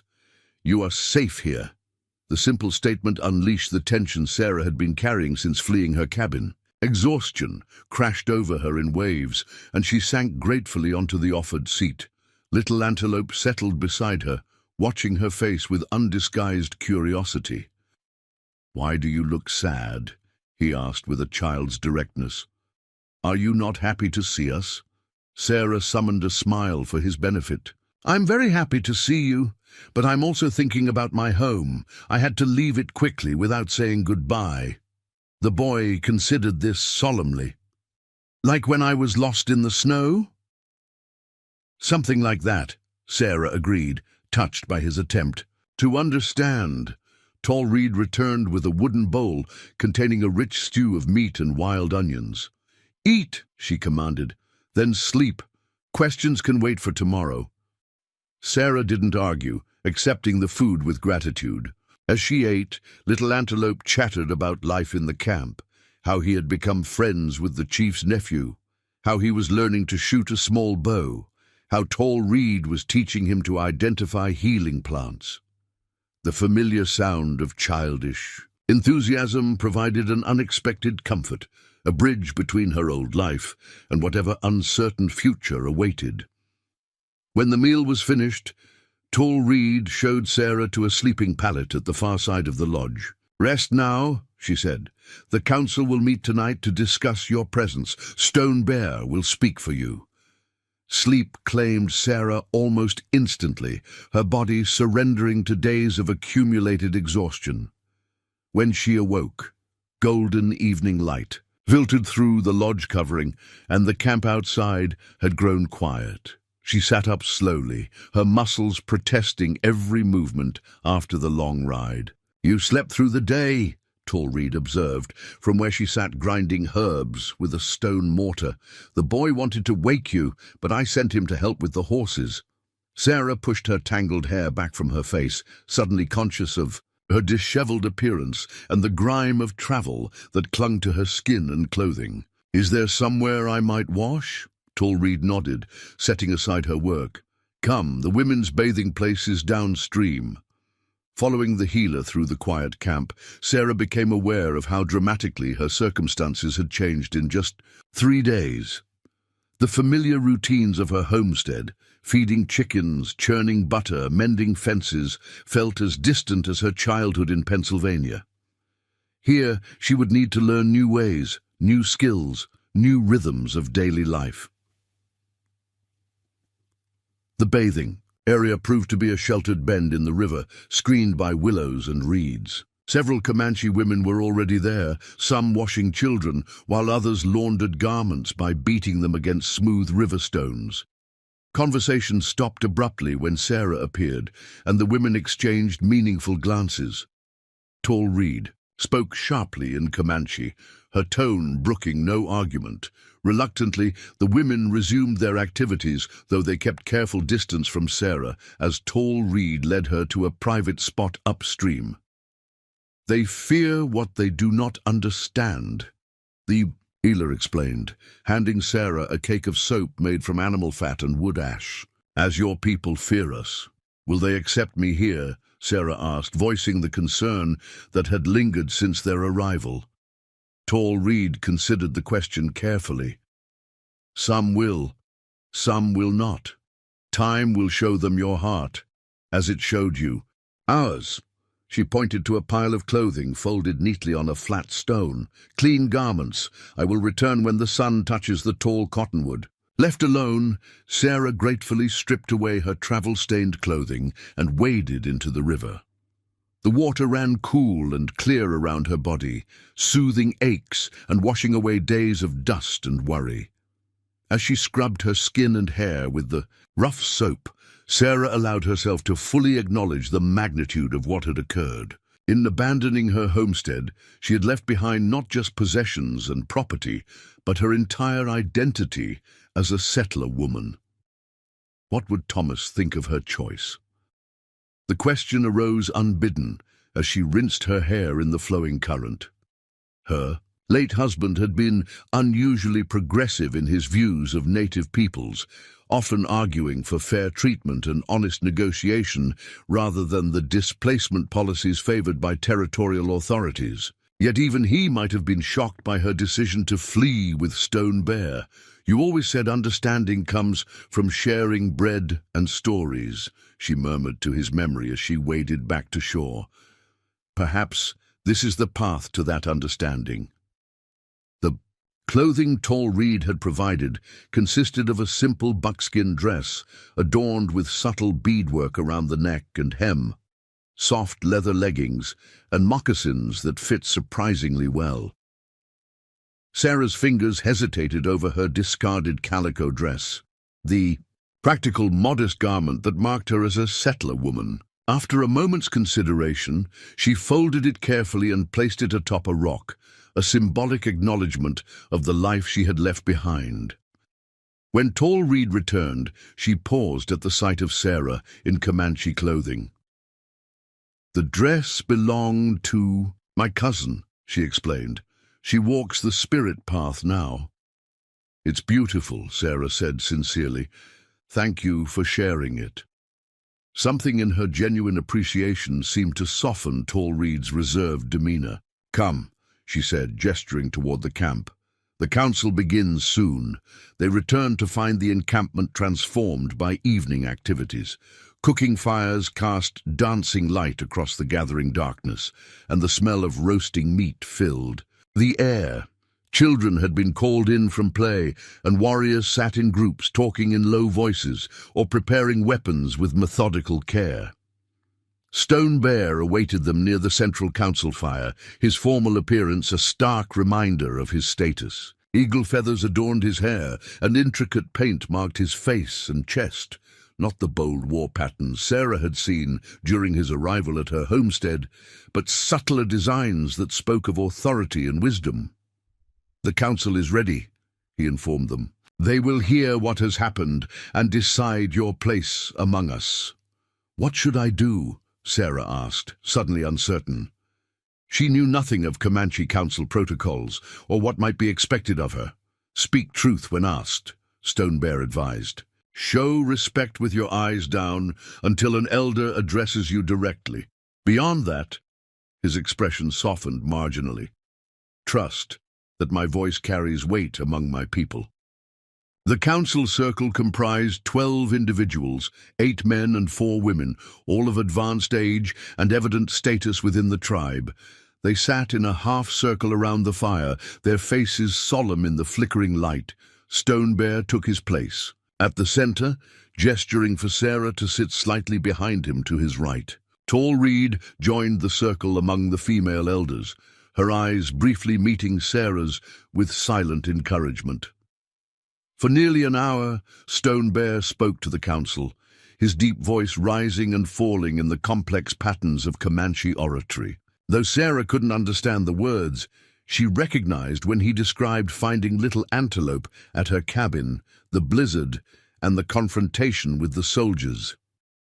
Occasionally, council members interrupted with questions, their gazes shifting to Sarah with varying degrees of skepticism or interest. Finally, an elderly man with deeply lined features and a single eagle feather in his white hair addressed Sarah directly in halting English. "Woman who saved Chief's son, why you leave your people to come here?" Sarah chose her words carefully, conscious of cultural differences in communication. "My people turned against me because I helped Little Antelope and welcomed his father. They believed I had betrayed them." She touched the eagle pendant at her throat. "When soldiers came to take me away, Stone Bear offered protection. I chose to accept." The old man nodded slowly. "You understand. Living among Comanche is not easy for white woman. No returning to your people." "I understand," Sarah affirmed, meeting his gaze steadily. "I made my choice, knowing what it meant." A woman, elder, spoke next, her words translated by Tall Reed. "She asks what skills you bring to our people. How will you contribute to camp life?" The practical question caught Sarah momentarily off guard, but she recognized its importance. In a nomadic society where survival demanded contribution from all members, this was no small consideration. "I know healing plants and medicines," she replied. "I can preserve food for winter months, sew clothing and tend to livestock. I learn quickly and am not afraid of hard work." This answer generated approving murmurs from several council members, particularly the women. The interrogation continued, questions probing Sarah's knowledge of Comanche enemies, her willingness to learn their language and customs, her understanding of the dangers her presence might bring. Throughout the questioning, Sarah maintained the honesty Stone Bear had advised. She acknowledged her limitations and expressed willingness to adapt, while quietly asserting her own strengths and principles.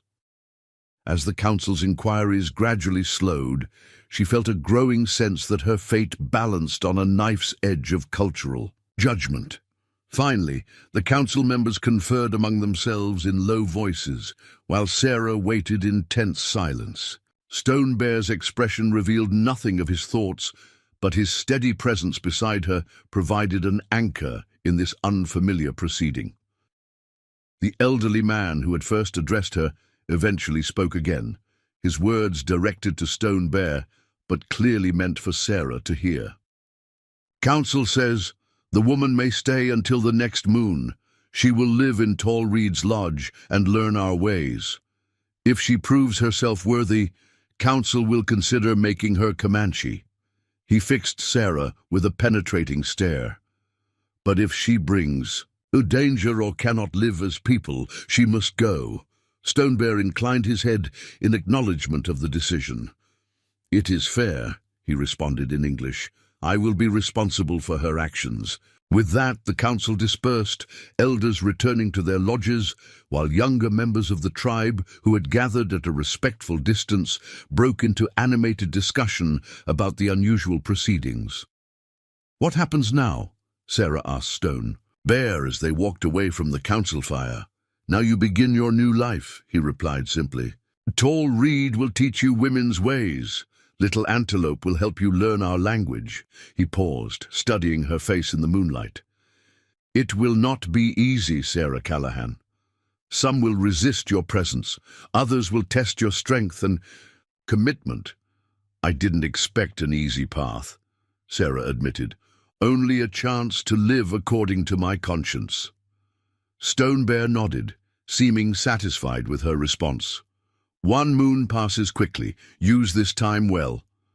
The following weeks unfolded, in a blur of new experiences and challenges. Each day began before dawn, with Tall Reed's patient but firm instruction in essential tasks: gathering firewood, preparing food according to Comanche customs, learning the proper ways to set up and take down a lodge in preparation for the seasonal migration that would soon come. Little Antelope appointed himself Sarah's personal language instructor, his enthusiasm outweighing his teaching skills as he bombarded her with Comanche words and phrases from morning until night. His delight when she mastered a new term was reward enough for the mental exhaustion of immersing herself in an entirely unfamiliar tongue. "You speak like a baby bird," he would tease when she stumbled over difficult pronunciations. But soon, "You will sing like the meadowlark." Not everyone in the camp shared the boy's accepting attitude. Several warriors pointedly turned away when Sarah approached, and a group of younger women made a habit of laughing behind their hands when she struggled with unfamiliar tasks. Most painful were the mothers who pulled their children close when she passed, as though her presence might somehow contaminate their offspring. "Do not show them you're hurt," Tall Reed advised, when she noticed Sarah's dejection after a particularly difficult encounter. Comanche respect strength above all. Weakness invites contempt. Gradually, through persistence and willingness to learn, Sarah began to find her place in the community's rhythm. Her knowledge of medicinal plants complemented Tall Reed's expertise, and soon women began to seek her assistance with certain ailments. Her skill with a needle earned reluctant admiration when she repaired a cherished ceremonial robe for an elder's granddaughter. Small triumphs accumulated the day she successfully tanned her first hide without assistance, the morning she woke before Tall Reed to have the fire already burning. The afternoon, a group of children invited her to join their game without Little Antelope's prompting. Stone Bear observed her progress from a distance, seldom speaking to her directly, but ensuring she received equal portions of hunt meat and fair treatment in camp disputes. Occasionally, she would catch him watching her with an inscrutable expression, as though measuring her adaptability against some internal standard. As the moon waxed toward fullness, Sarah found herself thinking less frequently of her abandoned homestead. The structured routines of settler life, Sunday services, market days, carefully delineated property lines, seemed increasingly artificial compared to the Comanche's intuitive relationship with the natural world. Here, time followed the rhythms of sun and moon. Location shifted with game migration and seasonal needs, and community boundaries were defined by relationships rather than fences and deeds. On the night before the council was to reconsider her status, Sarah sat beside the river, watching moonlight ripple across its surface. The past month had transformed her in ways both visible and invisible. Her skin tanned by constant exposure to the elements, her hands calloused from unfamiliar work, her thoughts increasingly framed in Comanche concepts rather than English. "You are troubled." Stone Bear's voice came unexpectedly from behind her. Sarah turned, surprised by his approach. The chief rarely sought her out for private conversation. "I'm thinking about tomorrow's council," she admitted. "And what comes after?" Stone Bear settled beside her on the riverbank, his gaze following hers to the moonlit water. "You have done well," he said after a moment. "Better than many expected." "But not well enough for some," Sarah observed quietly. "True," he acknowledged. "There are those who will never accept white blood among us, no matter what you do." He picked up a small stone, turning it thoughtfully in his fingers. "The question is not whether all accept you, but whether you have found your place in our circle." Sarah considered this perspective. Had she found her place? The answer came with surprising certainty. Despite the difficulties, despite the lingering glances and occasional hostility, she had discovered a sense of purpose and connection that had been missing since Thomas's death. "I believe I have," she answered honestly. Stone Bear nodded, tossing the stone into the river, where it created expanding circles on the surface. Then tomorrow you will become Comanche in name as well as spirit. He rose to leave, but paused, looking down at her with unusual directness. My son was not the only one saved from the winter storm. As he walked away, Sarah remained by the water, pondering his words. Perhaps they were both right. She had saved little Antelope from the blizzard's fury, but in doing so, she too had been rescued from a different kind of cold, the isolation and alienation that had threatened to consume her. Life, tomorrow, would bring its own challenges, but for tonight, under the vast Texas sky that belonged to no one and everyone, Sarah Callahan, soon to receive a new name among a new people, felt something she had not experienced since before Thomas fell ill. She felt at home. The scent of sacred sage smoke lingered in the air as the tribal council delivered their verdict. Sarah knelt before them, her eyes lowered respectfully as tradition demanded, though her spine remained straight with quiet dignity. The past 24 hours had been filled with rituals and ceremonies whose significance she only partially understood. Purification in the sweat lodge, prayers offered to the four directions, and private counsel with the tribe's spiritual leader, an elderly man known as Singing Fox. Now, as the council's eldest member rose to speak, Sarah felt the weight of dozens of gazes upon her. The entire tribe had gathered to witness this unprecedented event, the potential adoption of a white woman into the people. "We have watched," the elder began in Comanche, with tall reeds softly translating beside Sarah. "We have listened. We have consulted with ancestors and spirits." He gestured towards Sarah with a gnarled hand. "This woman came to us through the saving of a child. She has learned our ways with an open heart. She has worked without complaint and shared her knowledge freely." Murmurs of agreement rippled through some sections of the assembled tribe, while others remained stonily silent. "Not all welcome her," the elder acknowledged, addressing the division directly. "Some fear she brings the white man's ways that have harmed our people." He paused, his ancient eyes scanning the gathering. "This fear is not without reason, but Stone Bear's son lives because of her courage, and she has proven her loyalty by choosing our path when soldiers came for her." The elder approached Sarah, standing before her with ceremonial gravitas. "Council has decided. The woman known as Sarah Callahan will become Comanche. She will receive a new name to mark her new life. She will have the rights and responsibilities of the people." A mixture of reactions swept through the crowd, approval from some, resignation from others, and unmistakable discontent from a few warriors who stood with crossed arms at the gathering's edge. Sarah remained still, allowing the significance of the moment to wash over her. The elder raised his hands for silence. "From this day forward, she will be known as Numu Puku, heals with courage." He touched her shoulder lightly. "Rise, heals with courage, and face your new people." Sarah, now Numupuku, stood slowly, her gaze lifting to take in the assembled tribe. In their faces, she saw the full spectrum of human emotion: acceptance, suspicion, curiosity, resentment, and most movingly, in little Antelope's beaming countenance, unreserved joy. Stone Bear stepped forward, holding a necklace of bear claws and turquoise beads. "This belonged to my grandmother," he explained as he placed it over her head.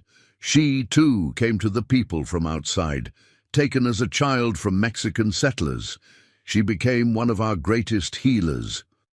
His eyes met Sarah's with quiet intensity. "Her blood runs in my son, who you saved.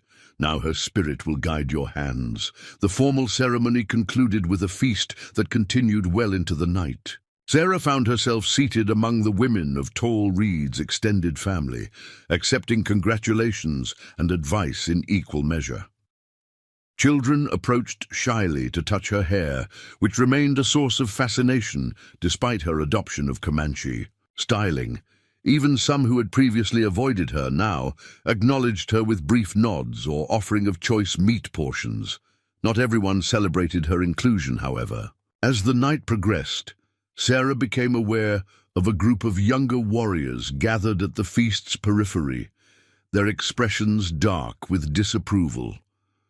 At their center sat Running Elk, Stone Bear's nephew, and a rising war leader known for his fierce opposition to any accommodation with white settlers. "Do not worry about Running Elk tonight," Tall Reed advised, noting Sarah's gaze. "This is a time for celebration, not concern." Sarah nodded agreement, though she harbored no illusions about the challenges ahead. Acceptance by council decree was one thing. Genuine integration into the tribe would require time and continued effort. As spring surrendered to the heat of summer, Sarah, still adjusting to her new name, found both her skills and her patience tested daily. The tribe's migration to summer hunting grounds meant learning to pack and transport a lodge efficiently, to locate water in increasingly arid terrain, and to preserve meat under the relentless Texas sun. Each new challenge was accompanied by watchful eyes, judging whether the white woman turned Comanche would falter under pressure. Little Antelope remained her most steadfast ally, proudly introducing her to visiting members of allied bands as the one who saved me from the snow spirit. His unwavering acceptance provided a constant reminder of why she had chosen this difficult path. Tall Reed proved a demanding but fair mentor, pushing Sarah to master complex skills while defending her from the harshest criticism. "Your hands learn quickly," she observed one evening, as Sarah correctly prepared a poultice for a hunter's infected wound.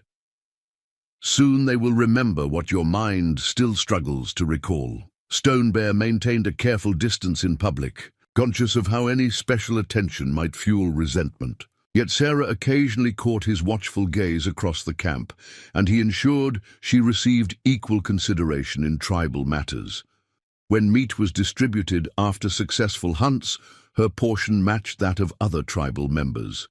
When decisions about camp locations were made, her observations about water quality or medicinal plants available in different areas were given respectful hearing. By midsummer, Sarah had established a tenuous place within the community. Women who had initially shunned her now included her in their work circles, sharing stories and laughter as they prepared hides or gathered wild foods. Several elderly members sought her out for the pain-relieving salves she created by combining Comanche herbal knowledge with techniques she had learned from the Cherokee woman who had helped Thomas. Even her appearance had transformed. Her skin had darkened to a deep golden brown under the prairie sun, and her once neat hair now hung in 2 braids adorned with meaningful beads, gifts from those she had healed or assisted. The buckskin dress she wore had been made by her own hands under Tall Reed's critical supervision, the stitching initially awkward, but improving with each garment she created.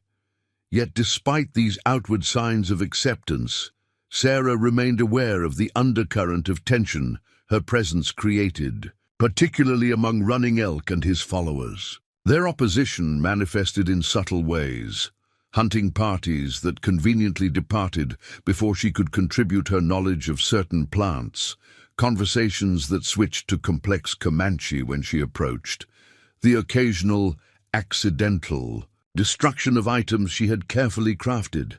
"They test your spirit," Stone Bear explained, when she finally voiced her frustration during a rare moment of private conversation.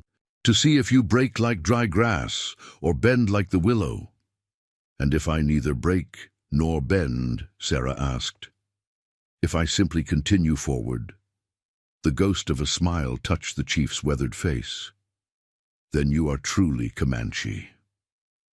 The uneasy equilibrium might have continued indefinitely, if not for events beyond the tribe's control.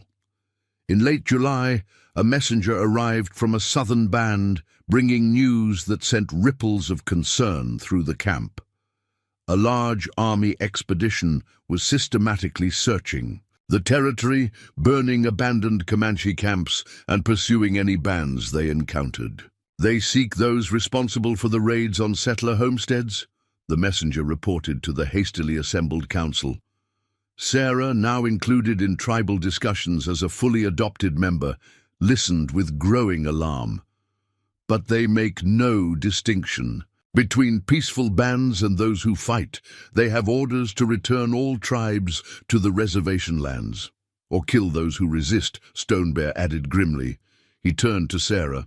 Have you knowledge of this commander? This Colonel Barrett, they say, leads the soldiers. Sarah shook her head. The name is unfamiliar to me, but their tactics follow a pattern I've seen before. They'll try to wear down resistance through constant pursuit, destroying food stores and winter preparations until hunger forces surrender. Running Elk's voice cut through the council circle. And how convenient that these soldiers appear now, when we have taken a white woman into our midst.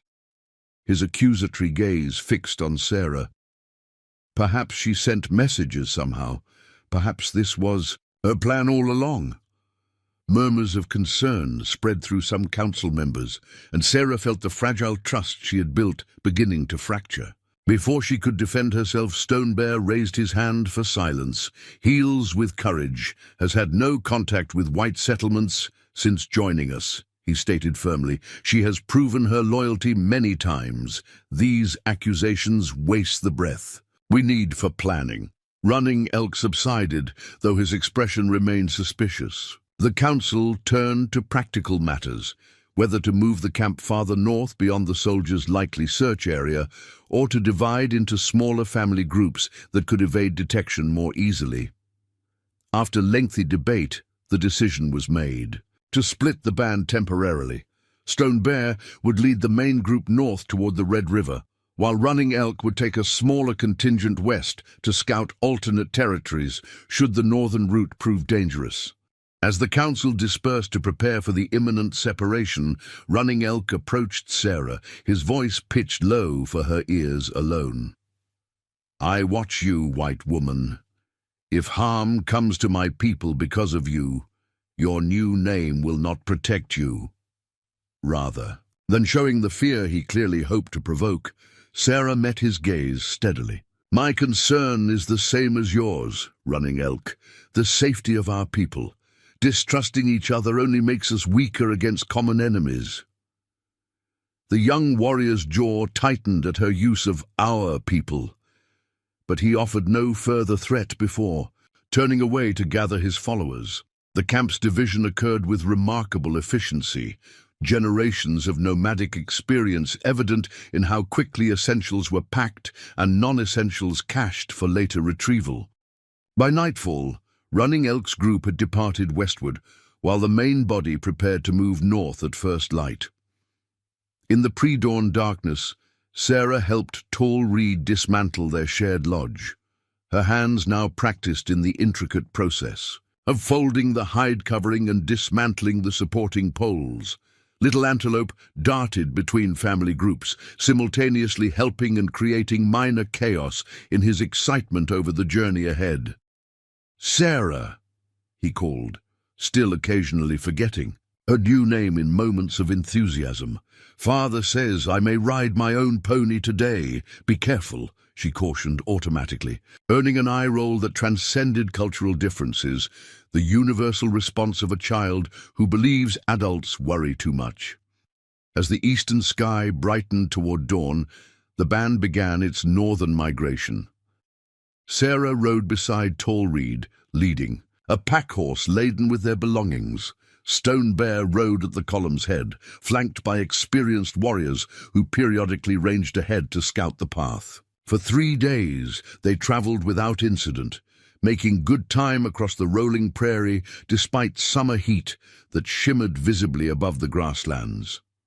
On the 4th day, as they approached a tree-lined creek that promised welcome shade and water, Stone Bear raised his hand in the signal to halt.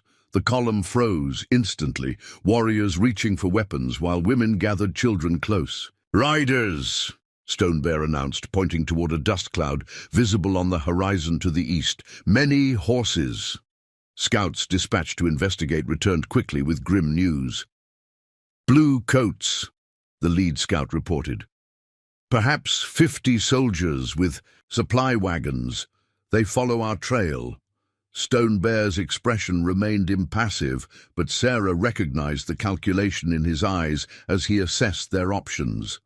The band numbered just over 60, including elders and children. While Comanche warriors were justifiably feared for their fighting prowess, a direct confrontation with well-armed soldiers would result in unacceptable losses. "We cross the creek and continue north," he decided. "The ground beyond is rocky. It will slow their wagons and obscure our trail." As the band hurried to implement this strategy, Sarah approached Stone Bear quietly. "There's another possibility," she suggested, pitching her voice for his ears alone. "I could approach them under a flag of truce. Explain that your band had nothing to do with the raids." Stone Bear's gaze sharpened. "You would return to the white world after becoming Comanche?" "Not return," Sarah clarified, "but I could speak with them, soldier to settler. They might listen to a white woman's testimony about your peaceful intentions. Or they might arrest you as a deserter and continue hunting." "Us regardless," Stone Bear countered. "The risk is too great." Before Sarah could argue further, a warrior galloped into camp from the western perimeter, his horse lathered with exertion. "More soldiers," he called, "coming from the direction." "Running elk took!" Stone Bear's composure slipped momentarily, revealing genuine concern. "They have encircled us," he murmured. Someone guided them. The implications hung in the air between them. Either they had been betrayed from within, or Running Elk's group had encountered the soldiers, and their trail had been followed back toward the main band. "We cannot fight on two fronts," Stone Bear acknowledged, gathering the warriors for hasty consultation. "We must break through to the north before they join forces." What followed was a frantic race against time. The band abandoned all but the most essential possessions, focusing on speed as they pushed northward. Warriors rode at the column's edges, prepared to engage any soldiers who approached too closely. Women strapped young children to their backs while older ones clung to horse manes, their small faces taut with fear that no child should have to experience. Sarah found herself riding beside Little Antelope, her maternal instincts flaring as she positioned her horse to shield him from potential danger. The boy's earlier excitement had vanished, replaced by solemn awareness of their precarious situation. "Will the soldiers catch us?" he asked, his voice small against the thunder of hooves. Sarah refused to offer false comfort. "They might," she admitted. "But your father is wise and knows these lands better than they do." By midday, it became clear their evasion had failed.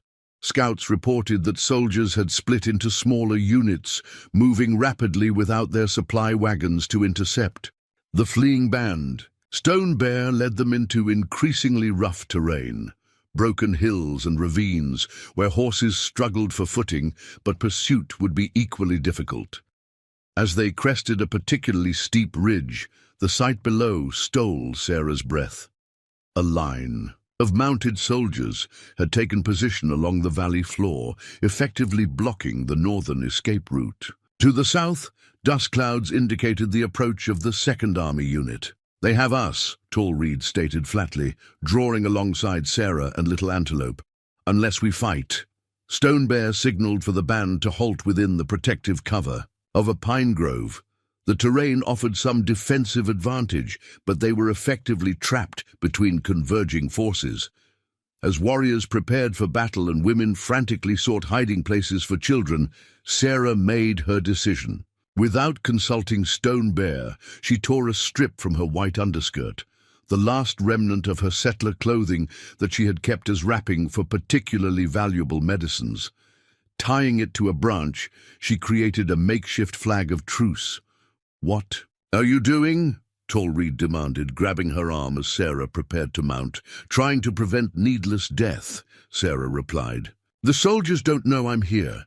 They don't know I've become Comanche. If I can speak with their commander, they will shoot before you get close enough to speak," Tall Reed objected. "Perhaps," Sarah acknowledged. But doing nothing guarantees battle. Little Antelope, who had been listening intently, suddenly spoke. I will go too. Both women turned to him in shock. No, Sarah said firmly. Absolutely not. A child with a woman looks less dangerous, the boy argued with unexpected logic. They won't shoot a child. Stone Bear appeared beside them, having overheard the exchange. What is this plan? Sarah explained rapidly, expecting his immediate rejection. Instead, the chief considered silently, his gaze moving between her, his son, and the soldiers visible in the distance. The boy is right, he finally said. A woman and child together may get close enough to be heard. He knelt before his son, placing heavy hands on the boy's shoulders. But you will stop at the distance, I tell you. You will not ride all the way to their guns. You will speak only if the white woman tells you to speak. Little Antelope nodded solemnly, pride and fear mingling in his expression. Stone Bear turned to Sarah. If they appear to listen, signal us with the white cloth raised high. If there is danger, his voice roughened slightly, throw the cloth aside so we know to attack. I'll protect him with my life, Sarah promised, the weight of responsibility settling like stone in her chest. Minutes later, she and Little Antelope rode slowly down the hillside, the white flag held prominently above their heads. Sarah had removed her bear claw necklace and other obviously Comanche adornments, though her buckskin dress and braided hair would clearly identify her as someone who had lived among the natives. The soldiers visible below shifted nervously as they approached, rifles raised and ready. Sarah kept their pace deliberate and their hands visible, murmuring constant reassurance to Little Antelope, who rode beside her with remarkable composure for a child his age. When they had closed half the distance to the soldier line, a commanding voice called out, "That's far enough, identify yourself!" Sarah reined her horse to a stop, gesturing for Little Antelope to do the same. "My name is Sarah Callahan," she called back, using her original name strategically. "I was a settler near Willow Creek until last spring.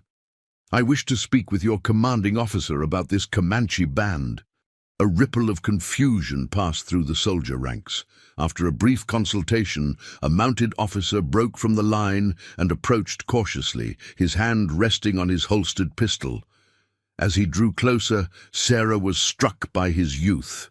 Barely 30, with a carefully trimmed beard and the bearing of someone recently promoted. "I am Colonel James Barrett," he introduced himself, studying her with unconcealed curiosity. "Your name is known to us, Mrs. Callahan. You were reported missing after Comanche raided your homestead." "There was no raid," Sarah corrected firmly.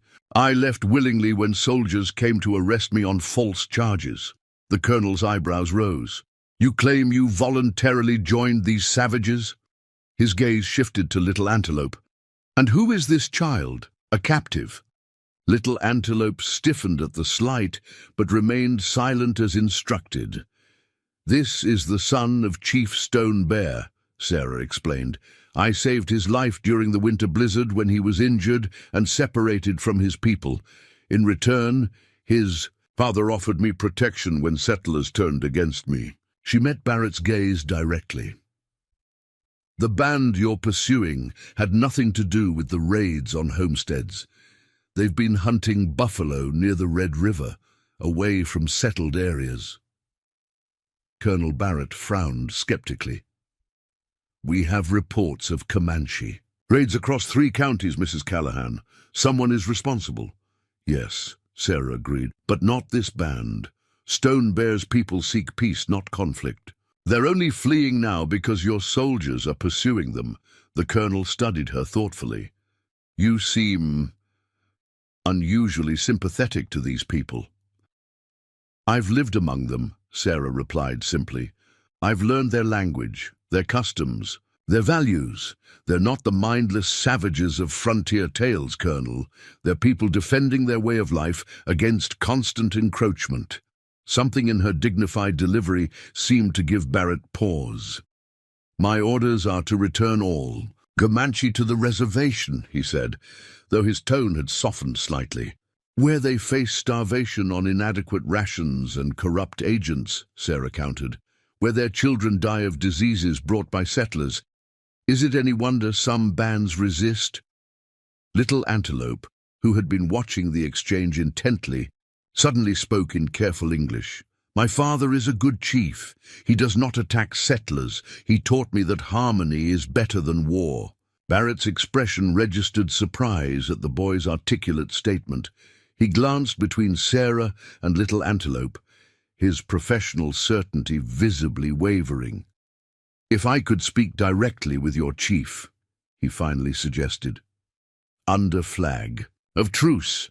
Perhaps there's a solution that doesn't require bloodshed." Sarah nodded, raising the white cloth high above her head as the signal to Stone Bear. Within minutes, the chief descended the hill alone, his bearing regal despite the precariousness of their situation. What followed was an extraordinary negotiation between representatives of worlds in conflict. Stone Bear offered proof of his band's peaceful activities. Trading records from authorized posts, testimony from friendly settlers they had encountered. Colonel Barrett, revealing unexpected pragmatism, acknowledged the difficulty of distinguishing between different Comanche groups and the political pressure he faced to show results in suppressing raids. "I need to demonstrate progress to my superiors," he admitted frankly.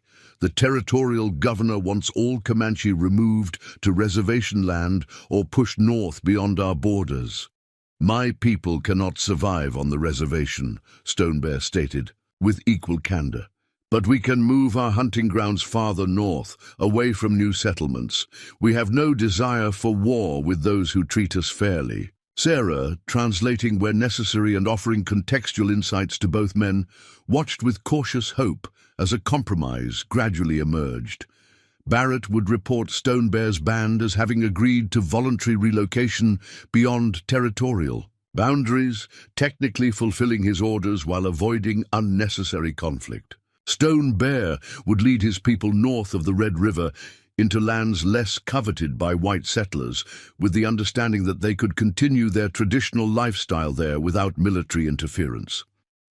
As the sun began its westward descent, a tense peace had been established. Barrett ordered his troops to stand down and make camp separately from the Comanche, who cautiously emerged from the hillside fortifications. The Second Army unit arrived and was briefed on the negotiated arrangement, their commander initially skeptical but ultimately deferring to Barrett's judgment. That evening, as cookfires flickered in both camps, Sarah found a moment of quiet reflection at the edge of the Comanche circle. The day's events had demonstrated how her unique position, neither fully white nor fully Comanche, might serve a greater purpose than she had imagined. Stone Bear joined her, his usual stoicism softened by the reprieve from battle. "You risked much today," he observed, "for your people, for my people." "For our people," Sarah corrected gently. "I've made my choice, Stone Bear. Whether I'm called Sarah Callahan or Numu Puku, I belong with those who value compassion above conflict." The chief nodded, his gaze drifting to where Little Antelope sat with other children, enthusiastically recounting his role in the day's diplomacy. "My son says you will be remembered in stories. The woman who saved a child in the snow, and later saved a tribe from soldiers." Sarah smiled at the boyish exaggeration. "I only helped create understanding where there was fear." "That," Stone Bear replied with unexpected warmth, "is the greatest medicine of all." As night deepened over the Texas plains, Sarah realized that her journey had come full circle. Once, she had opened her door to a wounded child despite the risk. Now she had opened a door between worlds, creating a space where enemies might see each other as human beings worthy of life and dignity. Tomorrow would bring new challenges as the band prepared for their journey northward. There would be difficult terrain to cross, suspicious soldiers to navigate, and within the tribe itself, continued efforts to fully earn her place. Running Elk and his followers would eventually return, perhaps with renewed suspicion, or perhaps with newfound respect, for her contribution. But tonight, watching the stars emerge above a temporary peace between ancient enemies, Sarah knew with bone-deep certainty that she had found her true path. In saving little Antelope from the blizzard, she had not only changed his destiny, but discovered her own. "Heals with courage," Stone Bear murmured, using her Comanche name as he prepared to return to the council fire. "It suits you well." Sarah touched the eagle pendant that once again hung at her throat. "It reminds me of what matters most, that compassion requires bravery, and understanding requires an open heart." Together, they walked back toward the firelight where their people waited, their shadows merging into one against the endless Texas horizon. 5 years passed like water flowing over river stones, each day distinct, yet blending into the broader current of a life transformed. The band's journey north had extended beyond the Red River, eventually bringing them to lush hunting grounds in what white settlers called Indian Territory. Here, among rolling hills and clear-running streams, Stone Bear's people had established a more permanent encampment than their traditionally nomadic patterns allowed. The decision to settle hadn't come easily. Comanche identity was fundamentally tied to movement, following the buffalo, reading the land's seasonal offerings, living in harmony with natural cycles. But the relentless expansion of white settlements had compressed their territory year by year, and Stone Bear's council had recognized the wisdom of establishing a defensible homeland beyond immediate territorial disputes. For Sarah, now known exclusively as Numupuku among her adopted people, these years had brought profound transformation. The awkward settler woman struggling with hide tanning and lodge construction had evolved into a respected tribal healer whose counsel was sought by many, including those who had once regarded her with suspicion. The summer sun warmed her shoulders as she knelt beside a young woman in labor, her experienced hands gauging the baby's position through the swollen belly. Nightbird, barely 18 and delivering her first child, gripped Sarah's arm with each contraction, fear and determination mingling in her dark eyes. "The baby comes correctly," Sarah assured her in fluent Comanche, the language now as natural to her as English had once been. "Your body knows what to do. Breathe, as I showed you." Tall Reed observed from across the birthing lodge, her own hands preparing the herbs that would staunch bleeding and ease pain after delivery. The years had deepened their partnership into something beyond mentor and student. They had become complementary healers, each bringing different knowledge to their shared practice. "Tell her about the buffalo calf," Tall Reed suggested, a rare smile softening her typically serious expression. Sarah nodded, understanding the elder healer's intention. "When I first came to the people," she told Nightbird as another contraction built, "I helped birth a buffalo calf during the spring hunt. Its mother had been killed by accident, shot, too late in the season when her pregnancy wasn't visible." Nightbird focused on the story, momentarily distracted from her pain. "The hunters called me to help," Sarah continued, supporting the young woman's back as she shifted positions. "The calf was positioned awkwardly, just as human babies sometimes are. Everyone believed it would die along with its mother." She wiped Nightbird's forehead with a cool cloth. "But something told me to try. I reached inside the mother and turned the calf, guiding it into the world even as its mother's heart stopped beating." The contraction peaked, and Nightbird groaned through clenched teeth. "That calf grew strong," Sarah finished as the pain subsided. "Stone Bear named it Twice Born and declared it sacred. No hunter would touch it." She smiled encouragingly. "Your child comes more easily than that calf did. Your body is opening perfectly. The birth proceeded through the afternoon and into evening, following nature's unhurried rhythm. When the child finally emerged, a robust boy with a powerful cry, Sarah expertly cleared his airways and placed him on his mother's chest, where he instinctively rooted for nourishment. "A warrior is born," Tall Reed declared, her ceremonial announcement carrying beyond the lodge walls to waiting family members outside.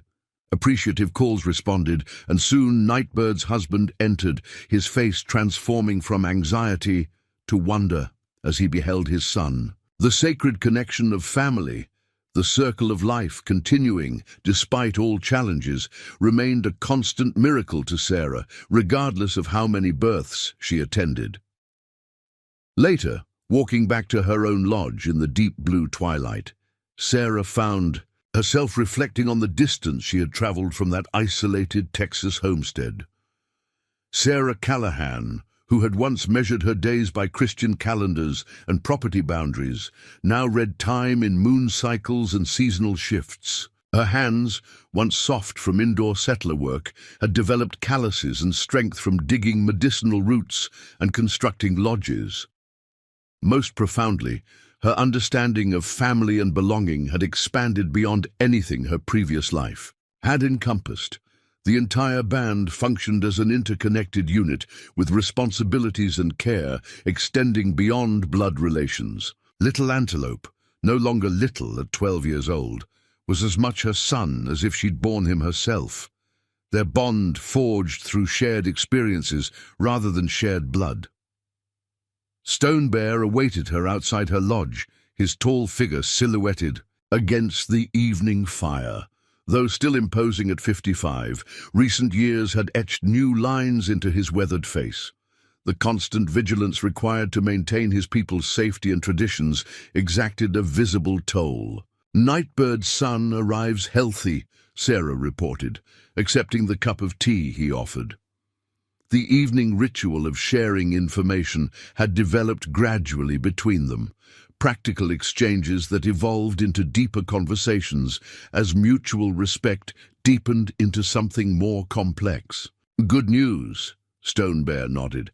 "But other news comes today. Not so good." Sarah studied his expression, reading the concern beneath his typical reserve. "The traders brought word from the south?" "Yes. The reservation agent sends runners searching for our band again. They say all Comanche must be counted and registered by autumn."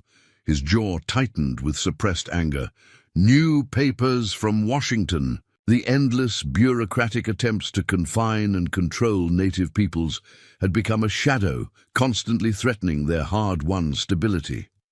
Each new territorial governor or Indian Affairs commissioner brought fresh demands, restrictions, and broken promises.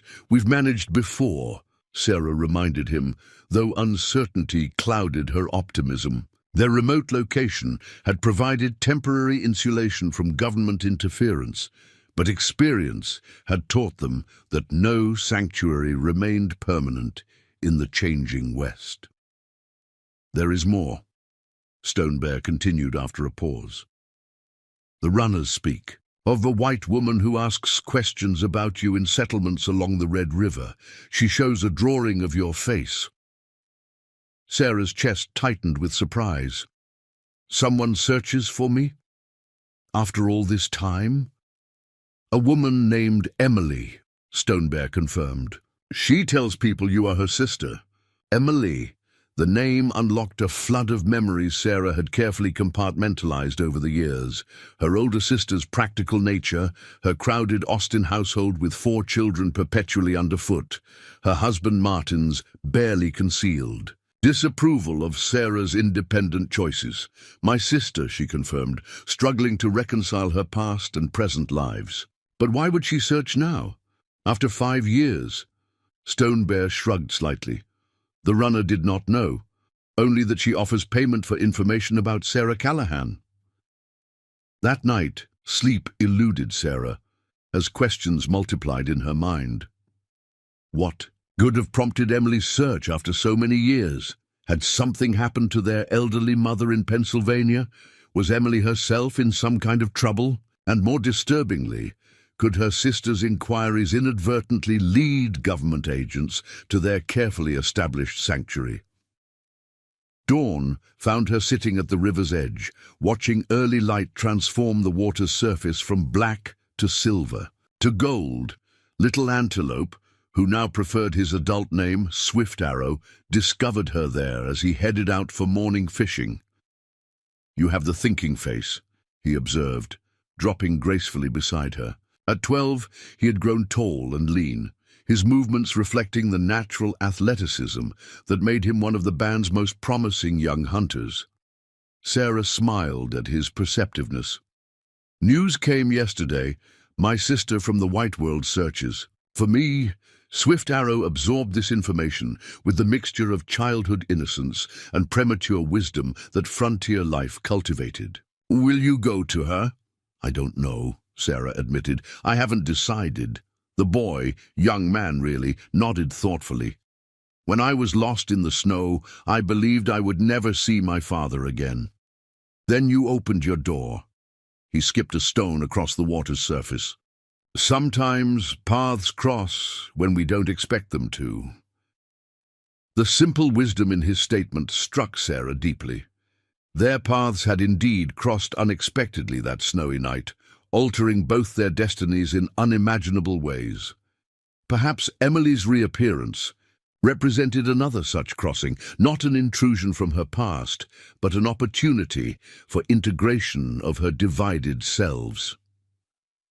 After considerable reflection, Sarah approached Stone Bear with a proposal. She would travel to the trading post near the Red River crossing, where Emily had been making inquiries. There, she could discover her sister's purpose without revealing the band's location or bringing potential danger to their community. Stone Bear received her plan with characteristic measured consideration. "You would go alone." "With Swift Arrow," Sarah amended. "He speaks English well now, and his eyes miss nothing. We would go as ordinary travelers.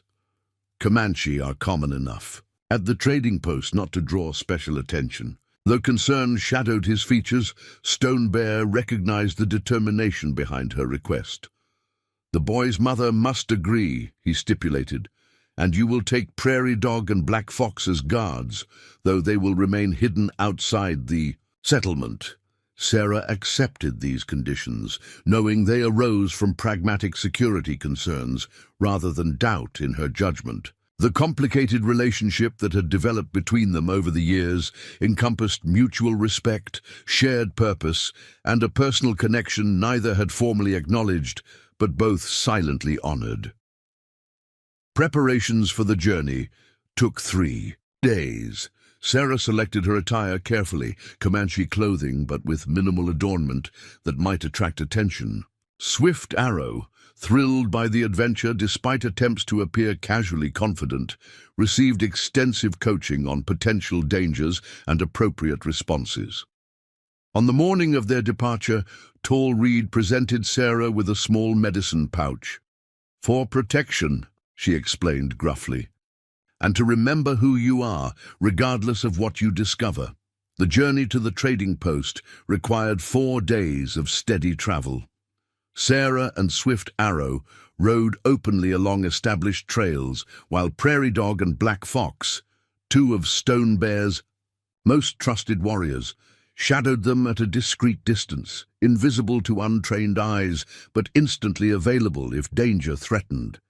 Thompson's trading post had grown considerably since Sarah last knew of it. What had been a simple frontier outpost now resembled a small settlement, with the original log trading building flanked by a blacksmith shop, a rudimentary hotel, and several rough cabins. The American flag flying above the main building served as a pointed reminder that they were re-entering territory under direct government jurisdiction. Sarah and Swift Arrow approached cautiously, joining a small group of Kiowa who were also arriving to trade. By blending with the other native visitors, they attracted minimal attention as they secured their horses at the hitching rail. "Remember," Sarah murmured to Swift Arrow as they dismounted, "we speak only Comanche around others. If we must use English, we keep our voices low. The boy nodded, his posture alert but outwardly relaxed as Sarah had taught him. Together they entered the trading post, where the familiar amalgamation of scents, coffee, tobacco, leather and wool goods, transported Sarah momentarily back to her settler life. Behind the rough-hewn counter, a balding man with an impressive moustache tallied figures in a ledger. He glanced up at their entrance, his gaze sliding over them with the practiced assessment of someone who dealt regularly with diverse frontier. "Clientele, trading or buying?" he asked perfunctorily. Sarah responded in the limited English appropriate for her Comanche persona. "Trading, have furs."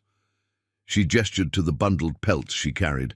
The trader nodded disinterestedly, returning to his figures while they browsed the store's offerings.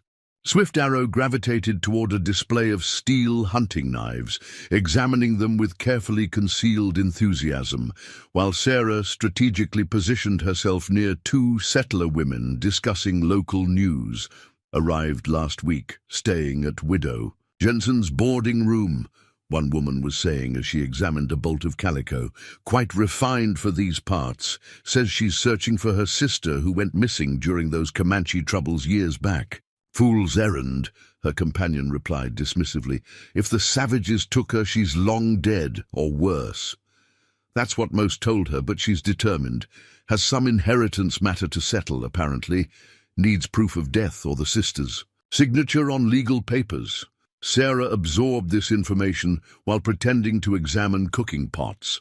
An inheritance, likely from their mother, explained Emily's sudden appearance after so many years. Legal necessities rather than family feeling had initiated the search. She was contemplating how best to approach this revelation when the trading post door opened, admitting a stream of afternoon light and a figure Sarah would have recognized anywhere. Emily Carson, née Callahan, had aged more significantly than the 5-year gap would suggest, her once auburn hair now streaked with grey, and her posture showing the slight stoop of someone who had carried heavy burdens, both physical and emotional. Sarah instinctively stepped behind a tall barrel of flour, heart pounding with unexpected emotion. Swift Arrow, noting her reaction, smoothly positioned himself to block his adoptive mother from the newcomer's view while maintaining an appearance of casual shopping. Emily approached the counter, her voice carrying the measured politeness of someone accustomed to being obeyed. "Good afternoon, Mr. Thompson. Any word about my inquiries?" The trader shrugged apologetically. "Nothing definitive, ma'am. Couple trappers mentioned a white woman living with Comanche north of here some years back, but nothing recent." "I see." Emily's disappointment was evident in her tone. "Well, I'll be staying another week before returning to Austin. Please let me know if you hear anything." As Emily turned to leave, Sarah made her decision. Touching Swift Arrow's arm in silent communication, she stepped into the open area near the counter. "Emily," she said quietly. Her sister froze, then turned slowly, disbelief transforming her features as she stared at the buckskin-clad woman before her. "Sarah?" she whispered, her voice barely audible. "Is it really you?" "It's me," Sarah confirmed, switching fully to English for the first time in public in years. Emily's composure cracked, tears welling as she moved forward hesitantly, as though approaching a wild creature that might flee. "They said you were dead, or worse, that Comanche had taken you when they burned your homestead." "I wasn't taken," Sarah corrected gently. "I chose to go." The trading post had fallen silent, every eye focused on the unfolding drama between the buckskin-clad woman with Comanche braids and the properly dressed settler lady. Swift Arrow maintained his protective position slightly behind Sarah, his young face impassive but watchful. Emily seemed unable to process Sarah's statement. "But why? What about your home, your life?" Her gaze moved to Swift Arrow, misunderstanding blossoming. Do you have a son?" "In every way that matters," Sarah replied with quiet dignity. "Swift Arrow is the chief's son. I saved his life during a blizzard years ago, and he has become like my own child." She placed a gentle hand on the boy's shoulder. "But we shouldn't talk here. Too many ears." The trader, recognizing potential trouble in the growing crowd of curious onlookers, intervened unexpectedly. "There's a private room in back for important customers," he offered. "You ladies can use it, no charge." The small storeroom smelled of coffee beans and tobacco, but offered blessed privacy for the reunion 5 years in the making. Emily sat rigidly on a wooden crate, her gaze never leaving Sarah as though afraid she might disappear again. Swift, Arrow positioned himself near the door, instinctively guarding against interruption. "Mother died last winter," Emily began without preamble. "She left her property divided between us. The lawyers need your signature or proof of your death to settle matters." The business-like explanation matched what Sarah had overheard, yet seemed jarringly inadequate for the moment. "I'm sorry about Mother," she offered. "Was her passing peaceful?" Emily nodded stiffly. "In her sleep. She asked about you in her final months, seemed to think you might still be alive when everyone else had given up hope." A hint of accusation entered her tone. "I never imagined she might be right, that you were alive all this time without sending word. Would you have understood?" Sarah asked gently. "If I had somehow sent a message explaining my choice to live among the Comanche?" "Of course not," Emily exclaimed. "How could anyone understand abandoning civilization for—" She gestured vaguely at Sarah's appearance. "For savagery." Swift Arrow tensed at the offensive term, though he couldn't understand the specific English words. Sarah gave him a reassuring glance before responding to her sister. "The people are not savage, Emily. Their civilization is different from yours, but no less valid. They have complex social structures, sophisticated medical knowledge, rich spiritual traditions." She leaned forward slightly. "And they accepted me when my own community turned against me for showing basic human compassion." Over the next hour, Sarah explained the extraordinary journey that had brought her from isolated widow to respected Comanche healer. Emily listened with increasing amazement as her sister described the blizzard rescue, Stone Bear's arrival, the false accusations after the raids, and her eventual adoption into the tribe. "You actually live in a teepee?" Emily asked incredulously. "Sleep on the ground, eat their food." "I live in a lodge I built with my own hands," Sarah corrected. "I sleep on comfortable furs, and I eat food I helped hunt or gather. My life has purpose, respect, and deep connection to the natural world." She studied her sister's face. "It's different from what Mother wanted for us, but it brings me fulfillment." Emily struggled visibly with this information, her worldview colliding with the living evidence before her. "But you were educated, cultured. You played piano and spoke French. And now I speak Comanche, read weather patterns and deliver babies," Sarah replied without defensiveness. "We find different paths to meaning, Emily." As evening approached, practical matters finally surfaced. Emily explained the inheritance, details. Their mother's modest Pennsylvania estate needed Sarah's signature on legal documents to complete the settlement.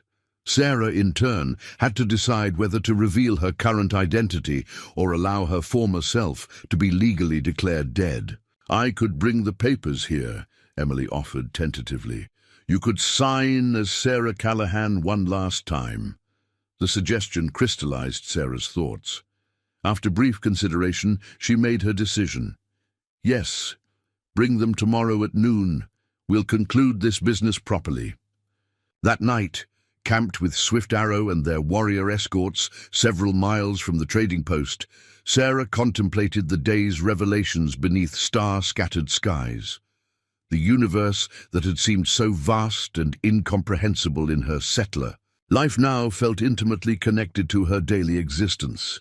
The same stars guided both Comanche travelers and white settlers, indifferent to the artificial boundaries humans established. "You are troubled," Swift Arrow observed, echoing Stone Bear's perceptiveness. Sarah smiled at the boy who had changed her life in ways neither could have imagined during that fateful blizzard. "Not troubled," she corrected, "just remembering who I was before I became who I am." The boy considered this with characteristic thoughtfulness.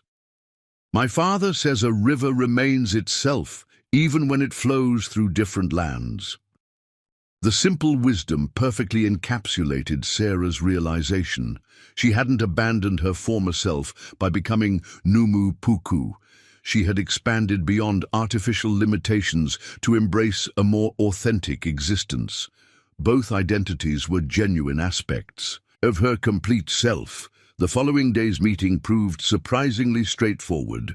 Emily arrived with legal documents, visibly nervous, but determined to complete her mission. Sarah signed her birth name one final time, the letters feeling strange and formal compared to the Comanche symbols she now used, effectively closing the door on her settler identity while honoring her family connections. "What shall I tell people?" Emily asked as they prepared to part. "About where you are, what happened to you?" Sarah considered the question carefully. "Tell them I found a different path, that I'm alive and well, but have chosen a life beyond their understanding." She smiled gently at her sister's evident discomfort. "And perhaps tell yourself that happiness takes many forms, not all of them bound by white picket fences." Their farewell carried the weight of finality. Both women recognized that their worlds had diverged too dramatically for meaningful ongoing connection. Yet the blood bond between them remained acknowledged, if not actively maintained. As Sarah mounted her horse to depart, Emily impulsively pressed something into her hand, a small daguerreotype of their mother that Sarah had admired the previous day. "So you'll remember," Emily explained awkwardly. Sarah accepted the gift with genuine gratitude.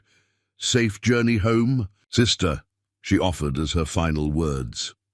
3 days later, Sarah and her companions returned to the band's encampment, where Stone Bear awaited their report with carefully masked concern. As twilight painted the sky in deepening shades of indigo, they sat together beside his council fire while she recounted the unexpected reunion and its resolution. "So, you have put the white world's matters to rest," he observed when she finished. "No more business with paper chiefs and property claims." "Yes," Sarah confirmed. "That chapter is complete." Stone Bear nodded thoughtfully, adding another piece of wood to the fire. Flames illuminated the strong planes of his face, highlighting features that had become as familiar to Sarah as her own reflection.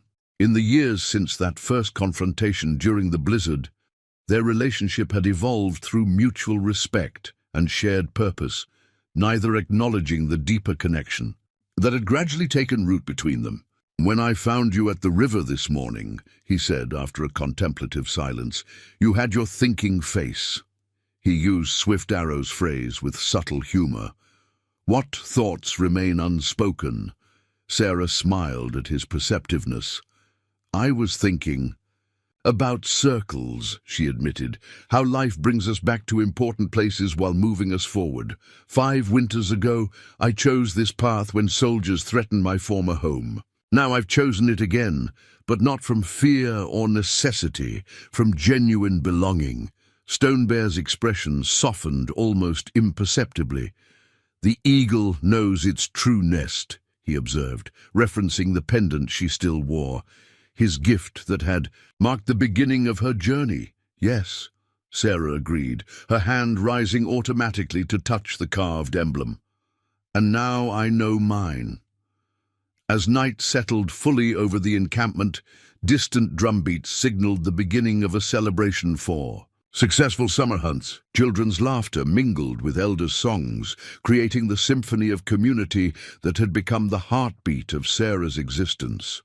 Tomorrow would bring new patients seeking her healing skills, young women requesting her knowledge of medicinal plants, children eager for her stories. The cycle would continue, seasons changing, challenges arising, joys emerging within the circle she had chosen, and that had chosen her in return. The woman who had once been Sarah Callahan, isolated widow struggling against frontier hardship, gazed into the fire beside the Comanche chief who had become her closest companion. Numu Puuku, Heals with Courage, had found her true name and her true home. In saving a wounded child from a winter storm, she had ultimately saved herself, discovering courage, purpose, and belonging beyond anything her former life had offered. The circle was complete, and also just beginning. Up next, you've got two more standout stories right on your screen. If this one hits the mark, you won't want to pass these up. Just click and check them out. And don't forget to subscribe and turn on the notification bell so you don't miss any upload from us.